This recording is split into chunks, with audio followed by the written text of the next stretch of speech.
Yes people, good morning, good afternoon, good evening to all of you. कैसे सब लोग? Hope so आप सब लोग बहुत बढ़िया रहेंगे। मैं बता दूं, मैं भी बहुत अच्छा हूं। तो आज से हम स्टार्ट करने वाले हैं अपने सीए इंटरमीडिएट एग्जाम के लिए कौन सा subject, that is the subject number 4। तो सबसे पहली चीज, आपके पास कौन सी बुक होनी चाहिए? अभी आपके पास मुकुल कोई भी बुक नहीं है, चलेगा। आपके पास कोई भी बुक नहीं होनी चाहिए, एक नोटबुक होनी चाहिए आपके पास। तो जस्ट आपके पास एक नोटबुक है, वो कैरी कर लीजिए। नोटबुक के साथ में 2-3 पेन मैंने बता रखी है, वो पेन आप रखिए अपने पास में। ब्लैक पेन रखिए, ब्लू पेन रखिए, रेड पेन रखिए, और ग्रीन अगर होता है तो रखिए, नहीं रहेगा तो भी चलेगा। तो एटलीस्ट आपके पास ब्लैक पेन है, ब्लू पेन है, वो आपके पास होनी चाहिए करके, ठीक है। और एक और चीज समझना, मैं यहां पे जो भी लिखूंगा ना, वो आपको लिखने के लिए जब मैं बोलूं तभी आपको लिखना है। मैं आपको जब बोलता हूं कि भैया आप लिखो, तभी आपको लिखना है, अदरवाइज आपको लिखने की जरूरत नहीं है। मुझे सबके मैसेज दिख रहे हैं करके, ठीक है। रोहिल नाम चला गया करके, रोहिला, मुझे आपके मैसेज दिख रहे हैं। तो मुझे सबके मैसेज दिख रहे हैं, आप जो लिख रहे हो वो सब मैं पढ़ पा रहा हूं, मुझे सब दिख रहा है करके, ठीक है। चलिए अब अपन चालू करेंगे। तो सबसे पहले आपके पास नोटबुक होनी चाहिए, आराम से आप बैठ जाइए करके, ठीक है। और नोटबुक को साथ में रखिए। 2-3 पेन है, जो कलर मैंने बोले हैं वो आपके पास होने चाहिए। जब मैं आपको बोलूं लिखना है तभी आपको लिखना है, अदरवाइज आपको कुछ भी लिखने की जरूरत नहीं है। एक और चीज समझना, जो भी मैं यहां पे लिखूंगा उसका पीडीएफ आपको हर दिन मिलेगा। तो जिस दिन आपका लेक्चर जैसे ही कंप्लीट हो जाएगा, उसके बाद में आपको इवनिंग तक इसका पीडीएफ भी अपलोड हो जाएगा आपके ड्राइव पे। तो वो पीडीएफ से देख सकते हैं कि बीबी सर ने क्या लिखा था। जब आप रिवाइज करना चाहते हैं तब वो पीडीएफ से देख सकते हैं करके, ठीक है। चलिए तो हम चालू करते हैं यहां पे जो पेपर है, that is the paper number 4। और आपका जो पेपर नंबर 4 है, paper number 4 is related to the taxation. और ये टैक्सेशन 100 मार्क का पेपर है। अब आपको ये तो पता ही है 100 मार्क का पेपर है, इसमें 60 मार्क का डायरेक्ट टैक्स है, 40 मार्क्स का इनडायरेक्ट टैक्स है। लेकिन तो भी मैं आपको बता देता हूं, 2 मिनट दे दीजिए, 2 मिनट में मैं आपको बता देता हूं डीटी वाला पार्ट कौन सा है, आईडीटी वाला पार्ट कौन सा है, एग्जाम में पेपर कैसे आता है। उसके लिए स्टार्टिंग के मैं आपको 2-5 मिनट ले लेता हूं और उसमें आपको मैं समझा देता हूं। तो देखिए बेटा, जो आपका टैक्सेशन का पेपर है ना, इस टैक्सेशन के पेपर के 2 पार्ट है। 2 पार्ट सर, कौन कौन से 2 पार्ट है?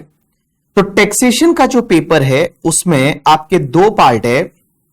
2 पार्ट में सबसे पहला जो पार्ट है that is your income tax, जो हम पढ़ने वाले हैं। डायरेक्ट टैक्स बोलेंगे इसको। डायरेक्ट टैक्स किसको बोलते हैं अभी मैं बताऊंगा, जिसको हम बोलेंगे इनकम टैक्स। तो ये हम पढ़ने वाले हैं, और ये आपके एग्जाम में वेटेज रखने वाला है 60 मार्क्स का। 60 मार्क्स के क्वेश्चन है वो आपको यहां से कवर होने वाले हैं। और दूसरा जो पार्ट है दैट इज योर जीएसटी, और वो जीएसटी है वो आपका 40 मार्क्स का रहेगा।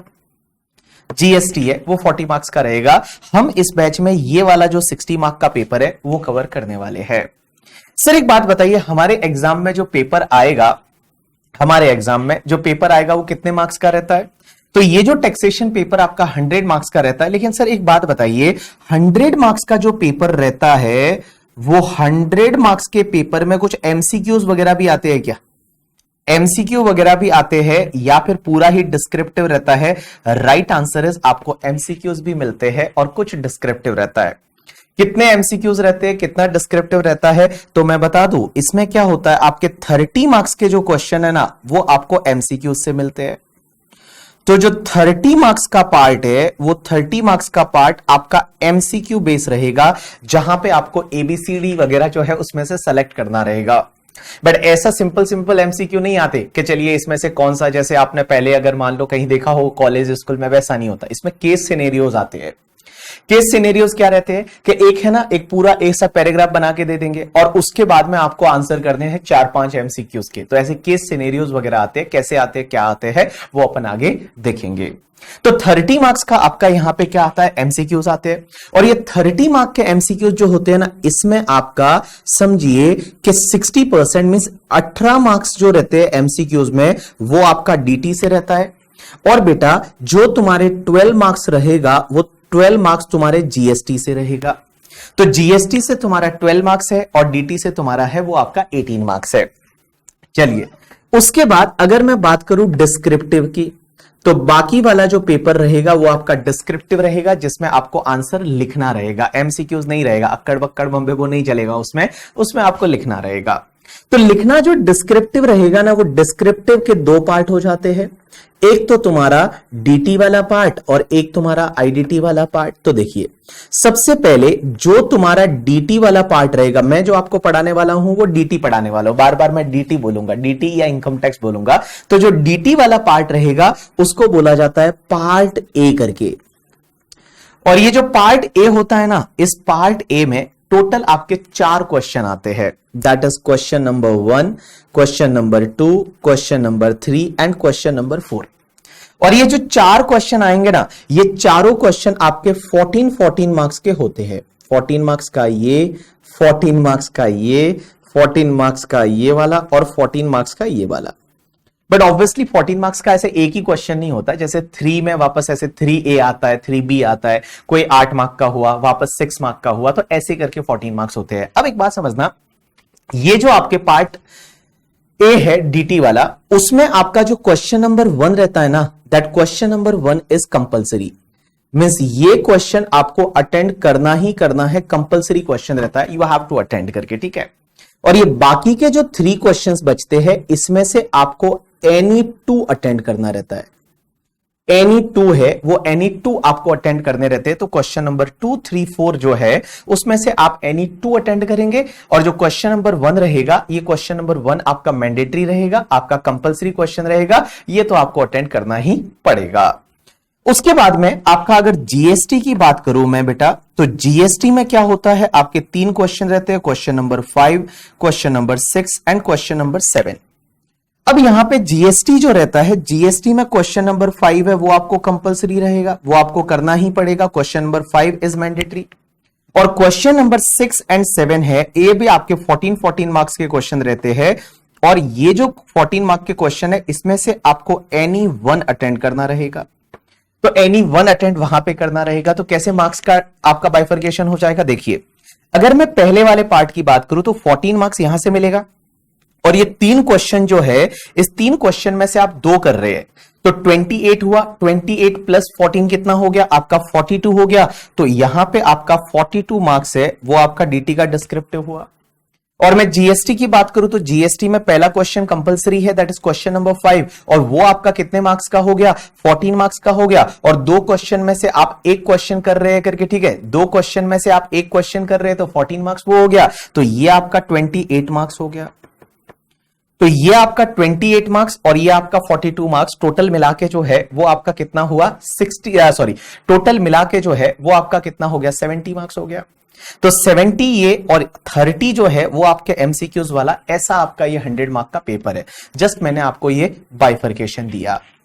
अब एक चीज समझना, सर हम जो पढ़ने वाले हैं आज से ये टैक्सेशन का पेपर, ये कौन से एग्जाम के लिए एप्लीकेबल है? मींस हम जो सीए का एग्जाम दे रहे हैं या सीएमए का एग्जाम दे रहे हैं, वो कौन से अटेम्प्ट में दे रहे हैं, उसके लिए ये एप्लीकेबल है। तो मैं बताऊं, जो भी मैं आपको सिखाने वाला हूं दैट इज एप्लीकेबल। अगर मैं सीए की बात करूं तो मई एंड नवंबर 2023 के लिए एप्लीकेबल है। तो सीए के लिए मई एंड नवंबर 2023 में आपका एग्जाम मई में है, मई 2023 में, या फिर नवंबर 2023 में आप एग्जाम दे रहे हैं, उसके लिए ये एप्लीकेबल है। अब एक और चीज समझना, ऐसा हो सकता है कि नवंबर वाले के लिए नया सिलेबस एप्लीकेबल हो जाए।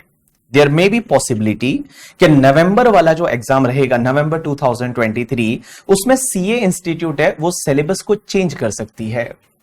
और सिलेबस में क्या चेंज होगा तो मैं बताऊं, जहां तक जो इनपुट्स मिल रहे हैं उसके हिसाब से मैं बताऊं, टैक्सेशन में कोई चेंज नहीं है। सिर्फ एक चेंज हो सकता है कि यहां पे जो ये 60 मार्क का पेपर है ना, there may be possibility that नवंबर में जाके ये 50 मार्क का हो जाए और जीएसटी को भी 50 मार्क का कर दिया जाए। मींस ये भी 50 मार्क का और वो भी 50 मार्क का, ऐसा हो सकता है इन द नवंबर एग्जाम। ऐसा इन फ्यूचर है, इन फ्यूचर ऐसा हो सकता है नवंबर 2023 एग्जाम के लिए कि ये 60 की जगह 50 हो जाए और ये आपका 40 की जगह 50 हो जाए। ऐसा हो सकता है, ऐसा जो है वो सुनने में आ रहा है। तो आप अगर मई में टारगेट कर रहे हैं, योर एग्जाम जो है वो, आपके एग्जाम जो है वो मई में है, तो भैया आपको कुछ भी देखने की जरूरत नहीं, आपका 60-40 ही रहेगा। बट नवंबर में ऐसा अगर हो सकता है कि नवंबर में ये दोनों 50-50 हो जाए। इसका रीजन ये है कि जो जीएसटी है ना, वो जीएसटी आपका 40 मार्क्स का जो है उसकी जगह 50 का हो सकता है, बिकॉज जीएसटी का भी कवरेज बढ़ रहा है। जीएसटी जो है वो जीएसटी का कवरेज बढ़ रहा है, धीरे धीरे धीरे आप देखोगे जीएसटी कितना सारा सुनने में आ रहा है करके, ठीक है। जीएसटी है वो कितना सारा सुनने में आ रहा है, तो इसके लिए हो सकता है जीएसटी भी 50 मार्क का हो जाए और ये 60 की जगह 50 हो जाए, तो थोड़ा बहुत फर्क हो सकता है। तो ये पेपर पैटर्न नवंबर 2023 के लिए चेंज हो सकता है। अगर चेंज होता है मैं आपको अपडेट करते रहूंगा कि कैसे हुआ क्या हुआ, बट अभी के लिए ये जो बैच है दैट इज एप्लीकेबल फॉर मे नवंबर 2023। अब मैं बात करूं अगर सीएमए के स्टूडेंट्स की, तो सीएमए वाले जितने भी स्टूडेंट है वो सीएमए वालों के लिए ये बैच जो एप्लीकेबल है that is June and December 2023 exam. तो जो सीएमए के प्यारे प्यारे बच्चे हैं उनके लिए ये बैच है वो जून एंड दिसंबर 2023 के लिए है, और आपके लिए जो आपका सिलेबस 2022 है उसके हिसाब से दोनों का सिलेबस सीए का और सीएमए का सेम है। सीए का सिलेबस और सीएमए का सिलेबस सेम है, कुछ हो सकता है थोड़ा एडिशनल वगैरह कहीं सीएमए में रहे, वो मैं आपको बता दूंगा, बट ये जो बैच है that is applicable for CA as well as CMA करके, ठीक है। चलिए अब अपन इसमें आगे बढ़ते हैं और अपन बात करते हैं। अभी जो मैंने आपको बताया ये सिर्फ ये बताया कि लाइक आपका कैसे रहता है पेपर वगैरह। अब अपन बात करते हैं, मुझे एक बात बताइए, जैसा कि आपको पता है हम पेपर पढ़ने वाले हैं टैक्सेशन, इनकम टैक्स पेपर पढ़ने वाले हैं। मुझे यह बताइए गवर्नमेंट टैक्स लेती क्यों है? गवर्नमेंट टैक्स सर कौन कौन से अमेंडमेंट्स होते हैं, क्या होते हैं करके, ठीक है। चलिए मैं आपको सब बता दूंगा, डोंट वरी, अभी तो चालू हुआ है करके, ठीक है। तो थोड़ा टाइम दे दीजिए। अभी आज का आज अगर आप मुझे पूछ लेंगे इनकम टैक्स में सर रेड क्यों होती है, इनकम टैक्स में ये कैसे होता है, इनकम टैक्स में सर किसी को पकड़ के ले जाते हैं क्या, इनकम टैक्स रेड होती है तो किसी को मारते हैं क्या, आज का आज तो मैं बता नहीं पाऊंगा करके, ठीक है। और बहुत सारी चीजें आप सीए फाइनल में पढ़ने वाले हैं, तो चलिए मैं आपको बताऊंगा। बट आप मुझे एक बात बताइए, गवर्नमेंट टैक्स क्यों लेती है? बताइए, why government charge the taxes? Government tax क्यों लेती है?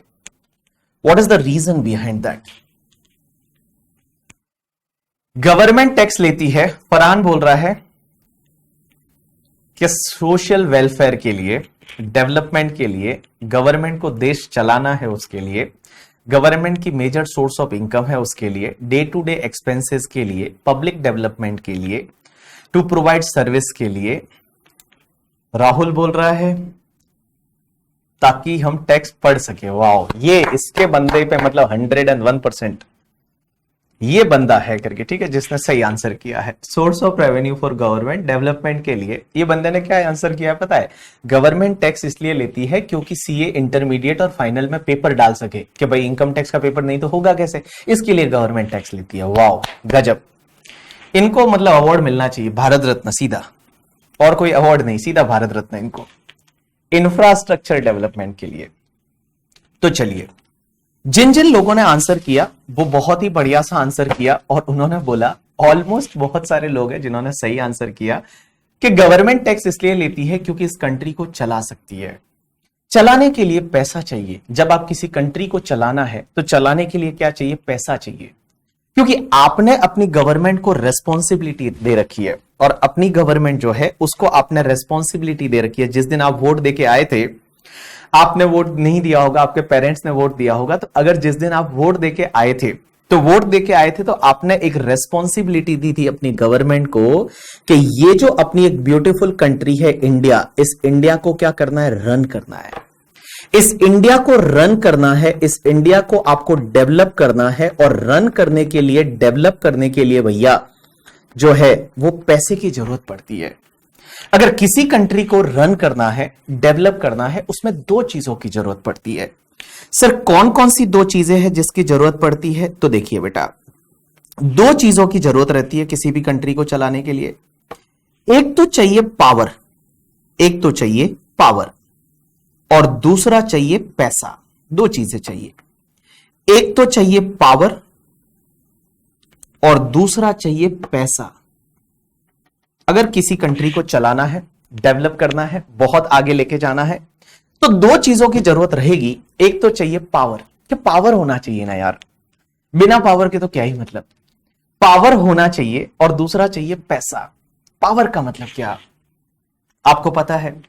गवर्नमेंट के पास पावर्स है और गवर्नमेंट जो चाहे वो डिसीजन ले सकती है, जो चाहे जैसे लॉ बना सकती है। एक दिन मोदी जी रात को आते हैं और बोलते हैं नोट बंद हो जाएंगे करके, ठीक है, ऐसा क्यों बोला? हो सकता है उनके पास ये पावर है बोलने की, उनके पास ये पावर है। और क्वेश्चन यहां पे ये आता है कि सर एक बात बताइए, पावर कहां दे रखी है गवर्नमेंट को? गवर्नमेंट को जितनी भी पावर्स है, अथॉरिटी है, वो कहां दे रखी है? तो मैं बता दूं, गवर्नमेंट को यह पावर दे रखी है कॉन्स्टिट्यूशन ऑफ इंडिया में। कॉन्स्टिट्यूशन ऑफ इंडिया जो है, वो कॉन्स्टिट्यूशन ऑफ इंडिया जो है, भारत का संविधान हम बोलते हैं उसको।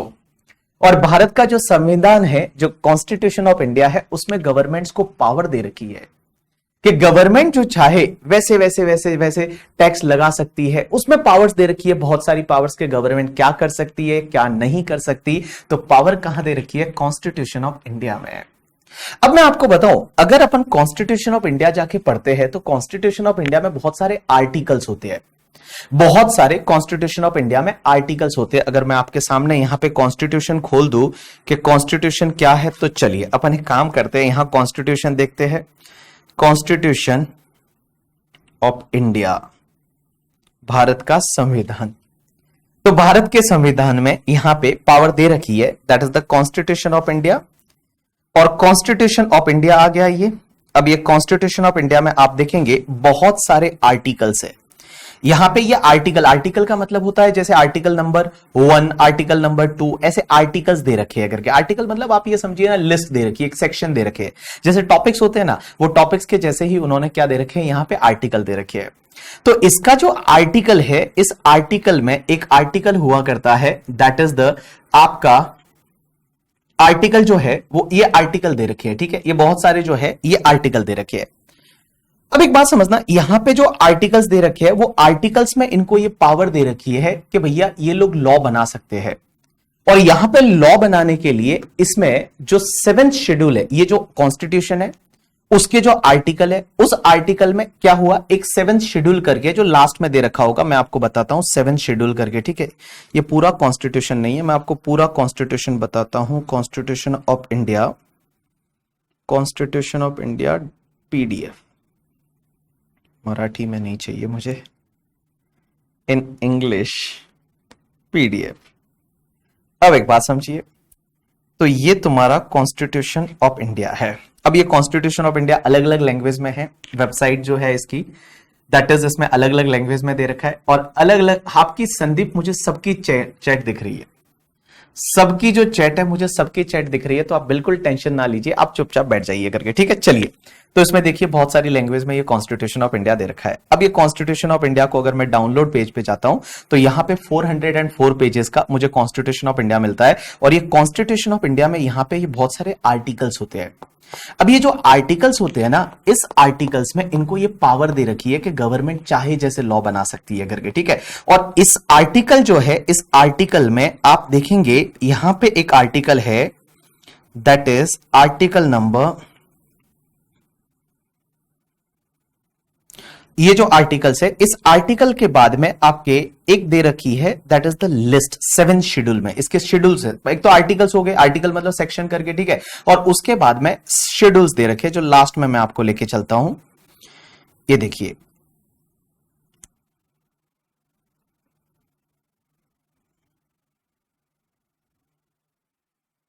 ये रहा 2nd शेड्यूल, उसके बाद में तुम्हारा ये रहा 5th शेड्यूल कॉन्स्टिट्यूशन का, उसके बाद ये रहा 6th शेड्यूल, और 6th शेड्यूल के बाद में एक आता है आपका 7th शेड्यूल करके, ठीक है। अभी तो 6th ही चल रहा है, ये 6th शेड्यूल हो गया। 6th के बाद में अभी तक 6th ही चल रहा है, ये आपका आ गया 7th शेड्यूल,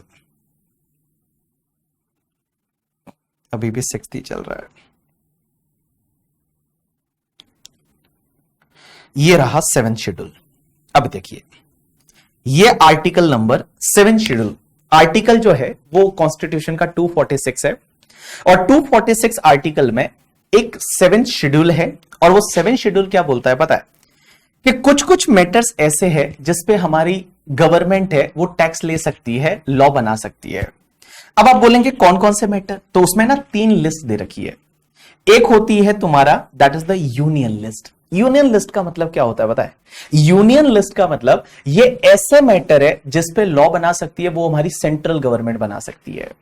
और सेंट्रल गवर्नमेंट में आपकी कौन सी गवर्नमेंट आती है आज की डेट में? आप देखेंगे तो मोदी सरकार। तो मोदी सरकार है उसको हम सेंट्रल गवर्नमेंट बोलेंगे। तो सेंट्रल गवर्नमेंट जो लॉ बना सकती है उनके पास जो पावर दे रखा है वो यूनियन लिस्ट में जितने मैटर है ना, ये यूनियन लिस्ट में जितने मैटर है उन सब मैटर्स पे हमारी सेंट्रल गवर्नमेंट लॉ बना सकती है।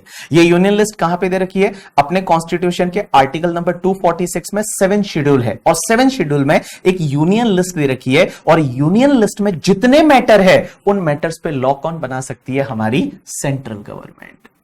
हमारी सेंट्रल गवर्नमेंट है वो लॉ बना सकती है। तो आप अगर इसमें देखेंगे ना तो सबसे पहला defence of the India, defence पे लॉ कौन बना सकता है? हमारी सेंट्रल गवर्नमेंट बना सकती है। उसके बाद मिलिट्री है, फोर्सेस है करके नेवल से रिलेटेड लॉ है वो कौन बना सकती है? हमारी सेंट्रल गवर्नमेंट बना सकती है। हमारी जो सेंट्रल गवर्नमेंट है उसके पास ये पावर है। That is the union list. इसी यूनियन लिस्ट में आप जब जाके देखेंगे तो आपको एक एंट्री नंबर दिखेगी, that is the entry number 82। इधर देखिए, इधर देखिए, इधर देखिए, इधर देखिए, इधर देखिए सब लोग, एंट्री नंबर 82। और देखिए एंट्री नंबर 82 में क्या दे रखा है? Entry number 82।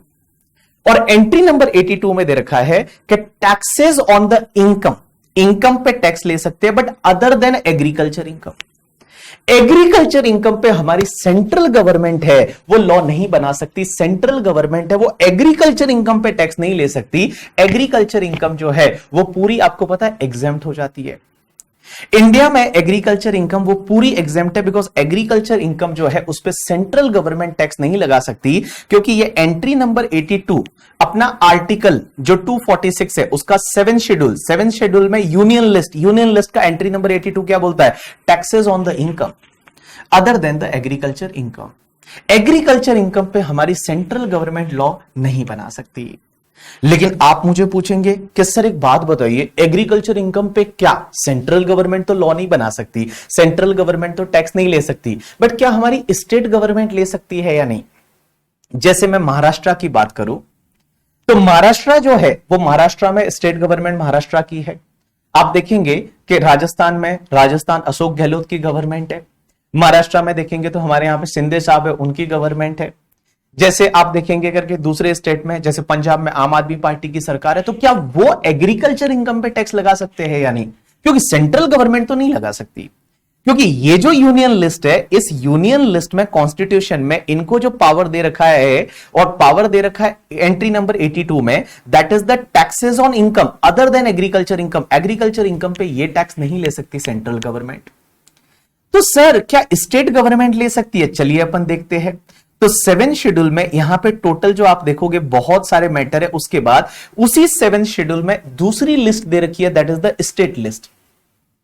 और स्टेट लिस्ट में ऐसे मैटर दे रखे हैं, स्टेट लिस्ट में ऐसे मैटर दे रखे हैं जिसपे स्टेट गवर्नमेंट है वो लॉ बना सकती है। इस पे स्टेट गवर्नमेंट है वो लॉ बना सकती है। जैसे आपने देखा होगा पब्लिक ऑर्डर कौन मैनेज करता है हर स्टेट में? वहां की पुलिस मैनेज करती है। पुलिस किसके अंडर आती है? स्टेट गवर्नमेंट के अंडर आती है। तो देखिए पुलिस सेकंड नंबर एंट्री है, वो किसके अंडर आएगी? स्टेट गवर्नमेंट के अंडर आएगी। उसके बाद में जो पब्लिक ऑर्डर है वो किसके अंडर आता है? स्टेट गवर्नमेंट के अंडर आता है। तो क्वेश्चन यहां पे यह आता है कि सर एक बात बताइए, सेंट्रल गवर्नमेंट है वो तो एग्रीकल्चर इनकम पे टैक्स नहीं ले सकती, क्या स्टेट गवर्नमेंट ले सकती है या नहीं? आंसर इज यस बेटा, स्टेट गवर्नमेंट ले सकती है। क्योंकि स्टेट गवर्नमेंट की जो स्टेट लिस्ट है वो स्टेट लिस्ट में अगर मैं आपको जाके बताता हूं तो यहां पे देखिए एक आपको एंट्री दिखेगी, दैट इज एंट्री नंबर 46। और एंट्री नंबर 46 में क्या दे रखा है पता है तुमको? एंट्री नंबर 46 अगर आपको दिख रही है तो देखिए क्या दे रखा है? Taxes on the agriculture income. Agriculture income पे चाहे तो स्टेट गवर्नमेंट टैक्स ले सकती है। अब आप मुझे पूछेंगे कि क्या सर एग्रीकल्चर इनकम पे आज कोई टैक्स नहीं लेता? आंसर इज नो, ना तो सेंट्रल गवर्नमेंट लेती है और स्टेट गवर्नमेंट को पावर दे रखा है। स्टेट गवर्नमेंट चाहे तो एग्रीकल्चर इनकम पे टैक्स ले सकती है, लेकिन बेटा आज की डेट में इंडिया में कोई भी एग्रीकल्चर इनकम पे टैक्स नहीं लेता। ऐसा क्यों? देखो इसके दो रीजन हो सकते हैं। इसके जो है वो दो रीजन हो सकते हैं एग्रीकल्चर इनकम पे टैक्स ना लगने के। एक रीजन तो यह है कि एग्रीकल्चर इनकम में इंडिया का जो मेजर जो किसान लोग हैं उनकी ऑब्वियसली इनकम इतनी ज्यादा होती नहीं है and we want to promote that, इसलिए एग्रीकल्चर इनकम पे टैक्स नहीं लग रहा है। एक तो ये रीजन हो सकता है कि भाई इस इंडिया जो है उसमें मेजोरिटी किसान रहते हैं, तो किसान की इनकम जो है उसको हम एग्जेम्प्ट करना चाहते हैं, इसलिए एग्रीकल्चर इनकम पे टैक्स नहीं लग रहा। दूसरा रीजन जो है वो ये हो सकता है, दूसरा रीजन ये हो सकता है कि बहुत सारे पॉलिटिशियन का major source of income agriculture है। आप देखेंगे बहुत सारे पॉलिटिशियन ऐसे हैं, बहुत सारे बड़े बड़े लोग हैं वो ऐसे हैं जिनका major source of income agriculture है और वो चाहते ही नहीं एग्रीकल्चर इनकम पे टैक्स लगे। कहीं ना कहीं वोट बैंक भी इन्वॉल्व है, कहीं ना कहीं ऐसी चीजें इन्वॉल्व है करके, ठीक है, जहां पे उनका भी मेजर सोर्स ऑफ इनकम क्या है, वो एग्रीकल्चर का है, तो इसके लिए ये चाहते हैं एग्रीकल्चर इनकम पे टैक्स ना लगे। लेकिन व्हाट इज माय टेक, अगर आप मेरे से पूछेंगे कि क्या एग्रीकल्चर इनकम पे टैक्स लगना चाहिए या नहीं लगना चाहिए, मैं बता दूं आपको, एग्रीकल्चर इनकम पे जो टैक्स है ना, वो मेरा मानना ये है, ये मेरी पर्सनल एडवाइस है, हो सकता है आप उससे अलग राय रखते हो, क्योंकि इंडिया में हर किसी को, इंडिया का पूरे वर्ल्ड में हर किसी को अपनी अलग राय रखने का अधिकार है। मेरी राय यह है कि एग्रीकल्चर इनकम पे टैक्स लगाना चाहिए आफ्टर सर्टेन लिमिट, एक लिमिट के बाद में एग्रीकल्चर इनकम पे टैक्स लगाना चाहिए। There may be like threshold limit of the 20 lakh rupees, हो सकता है 20 लाख, कोई बोले चलो 50 लाख कर दीजिए, आप 50 लाख तक टैक्स ना लगाइए, उसके ऊपर वाली इनकम पे तो टैक्स लगाइए। बिकॉज एक सैलरी एम्प्लॉय है, अगर कोई बंदा है कहीं पे जॉब करता है, वो जो जॉब करता है वो 5 लाख रुपया कमाता है तो भी वो टैक्स भरता है, 5 लाख से अगर 1 रुपया भी ज्यादा कमाता है तो वो टैक्स भरता है। और आप देखेंगे बहुत सारे लोग ऐसे हैं, बहुत सारी कंपनीज ऐसी है जो एग्रीकल्चर इनकम अर्न करती है, करोड़ों रुपए कमाती है and they are not paying the tax at all, वो अपना टैक्स है वो टैक्स पे नहीं कर रहे हैं करके, ठीक है। तो ये कहीं ना कहीं आप देखोगे कि बहुत सारे स्टेट्स ऐसे हैं जहां पे किसान बहुत ज्यादा संपन्न है, किसान संपन्न मतलब बहुत ज्यादा सेटल किसान है वहां का। तो जब वहां का किसान बहुत सेटल है और वो बहुत ज्यादा अर्न कर रहा है, करोड़ों रुपए में अर्न कर रहा है, लैम्बोर्गिनी गाड़ी ला रहा है करके, ठीक है, तो उस केस में यार उसको इनकम पे टैक्स लगाना चाहिए, ये मेरा मानना है करके, ठीक है, कि भाई एटलीस्ट आप जो है ना वो कुछ पार्ट तक टैक्स ना लगाए, उसके ऊपर वाली इनकम पे तो टैक्स लगाए। बट आज की डेट में ऐसा है, एग्रीकल्चर इनकम कितनी भी है वो पूरी एग्जेम्प्ट है, इंडिया में उस पर कोई भी टैक्स नहीं लगता, सेंट्रल गवर्नमेंट टैक्स ले नहीं सकती, स्टेट गवर्नमेंट के पास में दे रखा है पावर, और स्टेट गवर्नमेंट के पास में पावर दे रखा है, बट स्टेट गवर्नमेंट है वो एग्रीकल्चर इनकम पे टैक्स नहीं लेती है। मैं आपको बताऊं, एक केस लो आया था पी चिदम्बरम का वगैरह, उसने क्या किया था, प्लांटेशन लगाया, प्लांट जो होते हैं ना अपन जो पौधे लगाते हैं, और पौधे लगा के बेचना, जो नर्सरी का इनकम है वो भी एग्रीकल्चर इनकम में आता है। मैं जब आपको एग्रीकल्चर इनकम बताऊंगा तो मैं आपको बताऊंगा कि एग्रीकल्चर इनकम में कौन कौन सी इनकम आती है। तो उसने क्या किया, करोड़ों रुपए के प्लांटेशन लगाए और उसको प्लांटेशन को बेच दिया, नर्सरी के पौधों को बेच दिया और बोला पूरा इनकम एग्रीकल्चर इनकम है, और भैया वो पूरा एग्जेम्प्ट हो गया, पूरा इनकम एग्रीकल्चर इनकम है और वो पूरा एग्जेम्प्ट हो गया करके, ठीक है। तो मेरी राय ये रहेगी कि ऑब्वियसली एग्रीकल्चर इनकम पे टैक्स लगना चाहिए, आफ्टर सम थ्रेशोल्ड लिमिट आप डाल दीजिए कि चलिए 50 लाख रुपए तक नहीं लगेगा, बट एटलीस्ट 50 लाख रुपए के ज्यादा तो लगाइए। एक बंदा जो जॉब करता है वो 5-6 लाख रुपया कमाता है, he used to pay the income tax, then if there is any farmer, और हम ऐसा थोड़ी बोल रहे हैं गरीब किसान पे टैक्स लगा दीजिए, नहीं लगाना। अगर उसकी इनकम 50 लाख रुपए साल तक है, पूरा एग्जेम्प्ट कर दीजिए, कोई दिक्कत नहीं, उसके ऊपर वाली इनकम है एटलीस्ट उस पर तो आपको टैक्स लगाना चाहिए। बट आज की डेट में आप करोड़ों रुपए कमाइए एग्रीकल्चर इनकम से, इंडिया में कोई भी टैक्स नहीं लगता है। तो देखिए अपन वापस वहां पे चलेंगे, तो कॉन्स्टिट्यूशन ऑफ इंडिया का जो भी आर्टिकल नंबर 246 है, और आर्टिकल नंबर 246 में 3 लिस्ट दे रखी है। एक लिस्ट है जिसको बोला जाता है यूनियन लिस्ट, दूसरी लिस्ट है जिसको स्टेट लिस्ट बोला जाता है, और एक तीसरी लिस्ट है जिसको बोला जाता है कॉन्करेंट लिस्ट। ये देखिए तुम्हारी स्टेट लिस्ट यहां पे कंप्लीट हो जाती है, और स्टेट लिस्ट के बाद में आपकी कॉन्करेंट लिस्ट आती है। कॉन्करेंट लिस्ट वो वाली लिस्ट है जिसमें law state government central government दोनों बना सकते हैं। जो स्टेट गवर्नमेंट है और सेंट्रल गवर्नमेंट है वो दोनों लॉ बना सकते हैं, that is called your concurrent list. ये तुम्हारी जो है वो तुम्हारी कॉन्करेंट लिस्ट है। तो आप देखेंगे ये तुम्हारी जो बड़ी सी है वो कॉन्करेंट लिस्ट है, और कॉन्करेंट लिस्ट में ऐसे मैटर दे रखे हैं जिसपे लॉ आपकी स्टेट गवर्नमेंट भी बना सकती है, उसके साथ साथ में आपकी जो सेंट्रल गवर्नमेंट है वो भी लॉ बना सकती है। तो ये आपकी 3 लिस्ट दे रखी है करके, ठीक है। चलिए, तो मैं जो कहां पे था, मैं भावनाओं में बह गया एग्रीकल्चर इनकम में। चलिए, तो सबसे पहली चीज, गवर्नमेंट टैक्स क्यों लगाती है? तो आपने बोला कि गवर्नमेंट टैक्स इसलिए लगाती है क्योंकि उनको इंडिया को डेवलप करना है। इंडिया को डेवलप करना है, इंडिया को रन करना है, और उसके लिए दो चीजों की जरूरत पड़ती है, एक तो पावर और एक चाहिए पैसा। पावर कहां से आएगा? अरे कॉन्स्टिट्यूशन में पावर्स दे रखे हैं, अभी तो अपन ने देखा कॉन्स्टिट्यूशन में कितने पावर दे रखे हैं। 7 शेड्यूल है, वो 7 शेड्यूल में कितनी लिस्ट दे रखी है? 3 लिस्ट दे रखी है, union list, state list and concurrent list. उसमें इतने मैटर दे रखे हैं जहां पे जो चाहे वो लॉ बना सकते हो आप। तो वो पावर को यूज करते हुए एक बात बताऊं, 2 लिस्ट अपन यहां पे मैं बता रहा हूं। सबसे पहले जो यूनियन लिस्ट है, कुछ भी लिखने की जरूरत नहीं है आपको, जो आपका कॉन्स्टिट्यूशन ऑफ इंडिया है उसके आर्टिकल 246 का जो 7 शेड्यूल है, वो 7 शेड्यूल के हिसाब से जो यूनियन लिस्ट है करके, ठीक है, यूनियन लिस्ट है, वो यूनियन लिस्ट का एक एंट्री नंबर है, दैट इज एंट्री नंबर 82। और 82 एंट्री क्या बोलती है? सेंट्रल गवर्नमेंट है, वो सेंट्रल गवर्नमेंट इनकम टैक्स लगा सकती है, और इनकम टैक्स किस पे लगा सकती है? On all the income. कोई भी अगर आपकी इनकम होगी उस पर टैक्स लगा सकती है, other than agriculture income, other than agriculture income.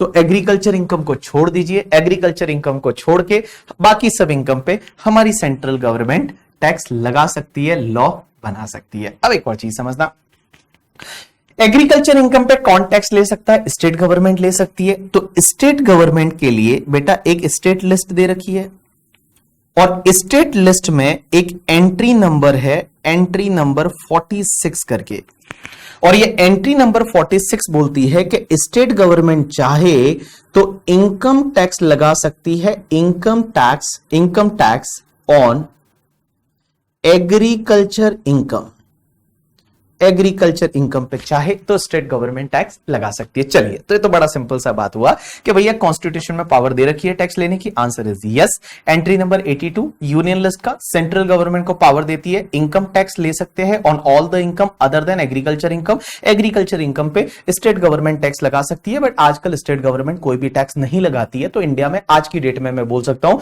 Income tax नहीं लगता है ऑन द एग्रीकल्चर इनकम। दूसरी चीज पैसा, पैसा चाहिए भैया, पैसा चाहिए बाबू भैया, पैसा चाहिए करके, ठीक है। अब ये पैसा कहां से लाएगी गवर्नमेंट? गवर्नमेंट है वो पैसा कहां से लाएगी? क्योंकि पैसा चाहिए यार, कोई भी काम करने के लिए पैसा चाहिए। इस इंडिया को डेवलप करना है, इंडिया को आगे ले जाना है, पैसा चाहिए। पैसा कहां से लाएंगी?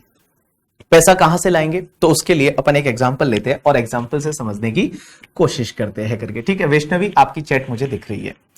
हमारे बैच में एक बंदा है जिसका नाम है कुणाल। इधर देखिए सब लोग, हमारे बैच में एक बंदा है जिसका नाम है मिस्टर कुणाल। अब एक बात समझिए, ये कुणाल है और कुणाल जो है बहुत प्यारा बंदा है, वाह वाह, हंस भी रहा है, कुणाल है।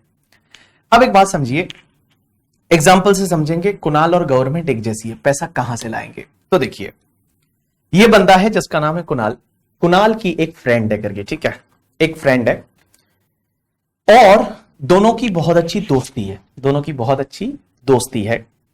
अब ये दोनों की बहुत अच्छी दोस्ती है तो ये लोग क्या करते हैं, एक दूसरे के बर्थडे पे सरप्राइज देते हैं। एक और चीज बता दूं, हमारे बैच में नीलेश, जो भी एग्जाम्पल्स दिए जाएंगे वो एग्जाम्पल्स आपके इमेजिनरी घटनाओं पे आधारित है, मींस काल्पनिक घटनाओं पे आधारित है। इसका आपके या मेरे किसी के भी वास्तविक जीवन से कोई लेना देना नहीं है। अगर किसी के वास्तविक जीवन से लेना देना है तो ये मात्र एक संयोग हो सकता है, एक कोइंसिडेंस हो सकता है, उससे ज्यादा कुछ भी नहीं है करके, ठीक है। तो भैया इसको आप जो है वो लाइटली लीजिए एग्जाम्पल को। तो ये जो कुणाल है, कुणाल की एक महिला मित्र है करके, ठीक है, एक फ्रेंड है। अब एक बात समझिए, जो फ्रेंड है उसका बर्थडे है, बर्थडे बोलते हैं या बर्थडे बोलते हैं, बर्थडे है। तो बर्थडे है और उसका जो बर्थडे है वो मान लो नेक्स्ट मंथ है, और नेक्स्ट मंथ उसका बर्थडे है। तो इसने सोचा कि बर्थडे पे मैं हमारी फ्रेंड को, मतलब उसकी जो फ्रेंड है उसको सरप्राइज पार्टी देना चाहता है। आजकल ये आपने देखा होगा कि सरप्राइज पार्टी का बहुत सारा फंडा है, सरप्राइज देते हैं दिन में 4-5 बार, कि 2-3 गिफ्ट देते हैं, फिर पार्टी देते हैं, ये वो। तो कुणाल ने पूरा प्लान किया, क्योंकि कुणाल चाहता है कि उनकी रिलेशनशिप चले, उनकी रिलेशनशिप डेवलप हो, और उसके लिए उसको चाहिए पैसा। अब देखो, जब भी अपना कॉमर्स का स्टूडेंट अपनी किसी फ्रेंड को, महिला मित्र को अगर बर्थडे पे पार्टी देना चाहता है तो वो सबसे पहले बजट बनाता है।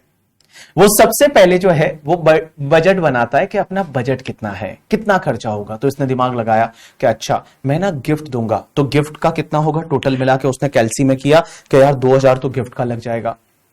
उसके बाद में उसने बताया कि अच्छा केक भी लाना पड़ेगा, तो केक का मान लो 1000 रुपया लग जाएगा। उसके बाद उसने एक और के भाई खर्चा, ट्रेवलिंग का खर्चा, घूमने भी जाएंगे, बहुत सारा उसने प्लान किया। और उसके बाद में पता चला कि भैया यहां पे 4000 रुपीज का खर्चा आने वाला है, 4000 रुपीज का खर्चा आने वाला है। अब एक बात समझिए, जब 4000 रुपीज का खर्चा आने वाला है तो ये 4000 कहां से लाएगा कुणाल जो है, वो कहां से लाएगा? तो मान लीजिए कुणाल जो है उसने अपना इंटरमीडिएट क्लियर कर लिया और वो आर्टिकलशिप करता है। तो किसी सीए फर्म में आर्टिकलशिप कर रहा है, तो सबसे पहले वो क्या करेगा पता है? वो सबसे पहले पैसे का जुगाड़ कहां से करेगा? पैसे का जुगाड़ अपनी आर्टिकलशिप के स्टाइपेंड से करेगा।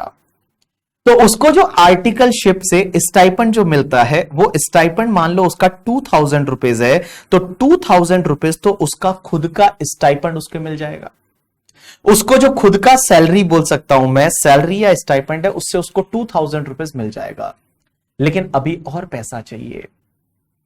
अगर वो चाहता है अपनी रिलेशनशिप को डेवलप करना, रन करना, तो उसके लिए और पैसा चाहिए। 2000 तो आर्टिकलशिप के स्टाइपेंड से मिल गया, खुद की सैलरी से मिल गया, खुद के काम से मिल गया, खुद का बिजनेस है, प्रोफेशन है, उससे मिल गया। What about other 2000?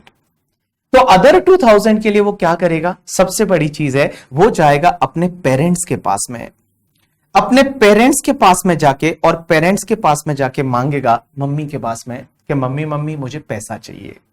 अब एक बात बताओ, हमारी इंडियन मॉम को पैसा मांगने की जरूरत नहीं है। आप जस्ट खाना खाना छोड़ दीजिए 1-2 दिन के लिए, या फिर आप जो है वो खाना खाना छोड़ दीजिए, या फिर आप जो है वो मम्मी से बात करना छोड़ दीजिए। मम्मी को पता चल जाएगा कि आपको पैसे की जरूरत है, और मम्मी खुद ही बोल देती है कि बोलो भैया कितना पैसा चाहिए। अब यहां पे कुणाल मम्मी को जाके ऐसा बोल देना कि 2000 चाहिए, तो मम्मी को हार्ट अटैक आ सकता है। अपने इंडियन मॉम ऐसी होती है, उनको हार्ट अटैक आ सकता है, बोलेगी 2000 रुपया, बोला ऐसा 2000 क्या करना है करके, ठीक है। ऐसा नहीं बोल सकता ना कि महिला मित्र का बर्थडे है। तो यहां पे वो क्या बोलता है पता है कि मम्मी एक्चुअली मेरे फ्रेंड का एक बर्थडे है, और बर्थडे में हम चाहते हैं उसको कुछ पार्टी वार्टी दे। तो मम्मी बोलती है भैया बर्थडे तो जो होता है तो पार्टी वो देता है जिसका बर्थडे होता है, तुम ऐसा उल्टा कैसे? तो मम्मी हमारे केस में उल्टा होता है। मम्मी को बड़ा कन्विंस किया, और मम्मी ने मुश्किल से कितना पैसा दिया पता है? 1200 रुपए दे दिए। अब 1200 रुपए मम्मी ने दिए। अब 1200 रुपए मम्मी ने दिए, उसके बाद भी पैसे की जरूरत है, उसके बाद भी जो है वो पैसे की जरूरत है। पैसे की कितनी जरूरत है? 4000 में से 2000 इधर से आगे, 1200 इधर से आगे, टोटल 3200 हो गए। अभी 800 और चाहिए। 800 कहां से ले कशिश? तो 800 है वो गया अपने फ्रेंड के पास में, और अपने फ्रेंड को जाके बोलता है कि देख भाई, अपने जो फ्रेंड को जाके क्या बोलता है कि भाई देखना भाभी का बर्थडे है करके, ठीक है। तो भाभी का बर्थडे है तो मुझे उसके लिए पैसे चाहिए। तो फ्रेंड से 800 रुपए क्या लेता है? लोन लेता है, और अल्टीमेटली ऐसे इसकी जो नीड है वो 4000 की कंप्लीट करता है। मैं बता दूं अपनी गवर्नमेंट भी सेम कुणाल के जैसे के जैसे है। गवर्नमेंट पैसा कहां से लाती है? गवर्नमेंट को इस कंट्री को चलाने के लिए, इंडिया को रन करने के लिए, डेवलप करने के लिए पैसे की जरूरत है। वो गवर्नमेंट पैसा कहां से लाएगी? तो देखिए गवर्नमेंट के सोर्सेस क्या क्या है पैसा कमाने के, कहां से पैसा गवर्नमेंट लाती है। तो सबसे पहले जो है वो गवर्नमेंट क्या करती है? अपने बिजनेसेस करती है। गवर्नमेंट है वो गवर्नमेंट अपने बिजनेस करती है, और सबसे पहले वो पैसे का जुगाड़ करते हैं खुद के बिजनेस से। आप मुझे बोलेंगे क्या सर गवर्नमेंट भी बिजनेस करती है? आंसर इज यस, बिल्कुल गवर्नमेंट बिजनेस करती है। आपने देखा होगा गवर्नमेंट है वो बिजनेस करती है, उससे पैसा कमाती है। एग्जाम्पल के लिए मैं बता दूं, जैसे रेलवे है, रेलवे जो है वो रेलवे गवर्नमेंट के अंडर आता है, तो रेलवे से गवर्नमेंट पैसा कमाती है। उसके साथ साथ में आपने देखा होगा गवर्नमेंट जो है वो बहुत सारी कंपनी में अपना हिस्सेदारी रखती है। एग्जाम्पल के लिए आपने सुना होगा एलआईसी, एलआईसी में गवर्नमेंट का मेजर स्टेक है। उसके साथ में आपने देखा होगा SBI, state bank of India, उसमें गवर्नमेंट का मेजर स्टेक है। आपने सुना होगा BPCL, Bharat petroleum corporation limited, BPCL है उसमें हिस्सा है। आप देखेंगे IOCL, Indian oil corporation limited, ये जितनी भी कंपनीज है उसमें गवर्नमेंट का स्टेक है, मेजर स्टेक है, तो गवर्नमेंट वहां से पैसा कमाती है। किसी ने बोला MTNL है, किसी ने बोला इलेक्ट्रिसिटी है, किसी ने बोला यस यहां से गवर्नमेंट है वो पैसा जुटाती है, पैसा कमाती है। ONGC है, यस बहुत सारी कंपनियां ऐसी है जिसमें गवर्नमेंट का मेजर शेयर होल्डिंग है और वहां से गवर्नमेंट पैसा कमाती है। लेकिन एक बात समझिए, गवर्नमेंट की जितनी नीड है उतना पैसा इनके बिजनेसेस से नहीं मिलता, तो फिर गवर्नमेंट क्या करती है, अपने पेरेंट्स से जाके पैसा मांगती है। और एक बात बताइए, यहां पेरेंट्स कौन है? आप लोग हैं गवर्नमेंट के पेरेंट्स। गवर्नमेंट के पेरेंट्स जो है वो आप लोग हैं, क्योंकि आप ही ने तो गवर्नमेंट को बनाया है। और जब आपने बनाया है, आपने वोट दिया था, वोट डाल के और सेल्फी डाली थी कि भैया हमने इनको वोट दिया, इनको बोला है इस कंट्री को चलाइए, तो आप उनके क्या है, पेरेंट्स है। और जब आप पेरेंट्स है तो आपसे वो पैसा लेंगे, और आपसे कौन से फॉर्म में पैसा लेते हैं पता है? In the form of the taxes. वो आपके टैक्सेस के फॉर्म में आपसे पैसा लेते हैं। लेकिन सर एक बात बताइए, टैक्सेस जो होते हैं वो टैक्सेस कितने टाइप के होते हैं? तो मैं बताऊं, जो टैक्सेस होते हैं ना वो दो टाइप के होते हैं। एक तो तुम्हारा होता है डायरेक्ट टैक्स और एक तुम्हारा होता है इनडायरेक्ट टैक्स। अब ये डायरेक्ट टैक्स कौन सा होता है, इनडायरेक्ट टैक्स क्या होता है, समझेंगे। तो एक तो तुम्हारा होता है डायरेक्ट टैक्स और एक तुम्हारा होता है इनडायरेक्ट टैक्स। अब एक बात समझिए, जो डायरेक्ट टैक्स इनडायरेक्ट टैक्स में क्या फर्क है, कैसे है, वो हम आपको थोड़ी देर में समझा देंगे। तीसरी चीज, गवर्नमेंट पैसा अगर मान लो जो पेरेंट से मांगा, टैक्सेस से कलेक्ट हुआ, उससे भी उनकी नीड कंप्लीट नहीं हो रही। उनकी जो नीड कंप्लीट नहीं हो रही, तो आपने सुना होगा बहुत बार गवर्नमेंट क्या करती है, लोन लेती है। बाहर से लोन लेती है, वर्ल्ड बैंक से लोन लेती है, जो इंटरनेशनल मॉनेटरी फंड है उससे लोन लेती है। आपने ये सुना होगा। तो गवर्नमेंट के जो फ्रेंड्स है उनसे क्या लेती है, लोन लेती है। और लोन लेने के बाद में जो लोन लेती है और वो लोन से है, वो गवर्नमेंट है वो अपनी नीड को कंप्लीट करती है। तो देखिए हमने क्या पढ़ा कि गवर्नमेंट है उसको आपने एक रेस्पॉन्सिबिलिटी दे रखी है, इंडिया को रन करना है, डेवलप करना है। दो चीजों की जरूरत है, one is the power, second is पैसा। पैसा एंड पावर। पावर कहां से मिलेगा, कॉन्स्टिट्यूशन से। कॉन्स्टिट्यूशन में उनको बोला हुआ है जो चाहे वो लॉ बनाओ, और उसमें एक यूनियन लिस्ट की एंट्री नंबर 82 बोलती है सेंट्रल गवर्नमेंट चाहे तो इनकम टैक्स ले सकती है on all type of income other than agriculture income. State list में एग्रीकल्चर इनकम पे टैक्स लेने का पावर स्टेट गवर्नमेंट को दे रखा है। पैसा कहां से आता है, तो गवर्नमेंट है वो क्या करती है, खुद के बिजनेसेस करती है। खुद के बिजनेसेस करती है। बिजनेसेस में यहां पे मैंने एग्जांपल दे रखी है, इतने सारे बिजनेसेस करती है, उससे पैसा कमाती है। या फिर बिजनेसेस से उनकी जितनी नीड है वो कंप्लीट नहीं होती है, तो वो अपने पेरेंट्स के पास जाते हैं, और पेरेंट्स का मतलब आपसे वो टैक्सेस लेते हैं। और उसके बाद में जो अगर तो भी नीड कंप्लीट नहीं होती है तो लोन ले लेते हैं। तो कुल मिला के कुणाल में और अपनी गवर्नमेंट में कोई फर्क नहीं है। अब एक बात बताइए, दो तरह के टैक्स होते हैं, one is the direct tax, one is the indirect tax. Sir direct tax किसको बोलते हैं, इनडायरेक्ट टैक्स किसको बोलते हैं? तो देखिए एग्जाम में कोई क्वेश्चन आने वाला नहीं है कि what is the difference between direct tax and indirect tax. वो सब आपके कॉलेज लेवल पे आता है करके, ठीक है। हाँ पुनित, तुम्हारे मैसेज मुझे शो हो रहे हैं। सबकी चैट, अनु मुझे विजिबल है, सबकी चैट है वो मुझे विजिबल है करके, ठीक है। चलिए अब एक बात समझिए, डायरेक्ट टैक्स और इनडायरेक्ट टैक्स। तो सबसे पहली चीज सर, डायरेक्ट टैक्स किसको बोलते हैं, इनडायरेक्ट टैक्स किसको बोलते हैं? तो दोनों में फर्क क्या है, देखो इधर देखो, मेरी तरफ देखो। डायरेक्ट टैक्स ऐसा होता है ना जो डायरेक्टली आप ही से लिया जाता है, मतलब जिसका टैक्स है ना उसी से ले लेंगे टैक्स दे करके, that is called direct tax. जैसे मैं एक एग्जांपल लेता हूं, मेरा इनकम टैक्स मुझी से गवर्नमेंट ले लेती है, that is called direct tax. Means direct tax is a tax which is directly charge from the person, means जिसका टैक्स है उसी से गवर्नमेंट ले लेगी, that is called direct tax. Indirect tax क्या होता है पता है?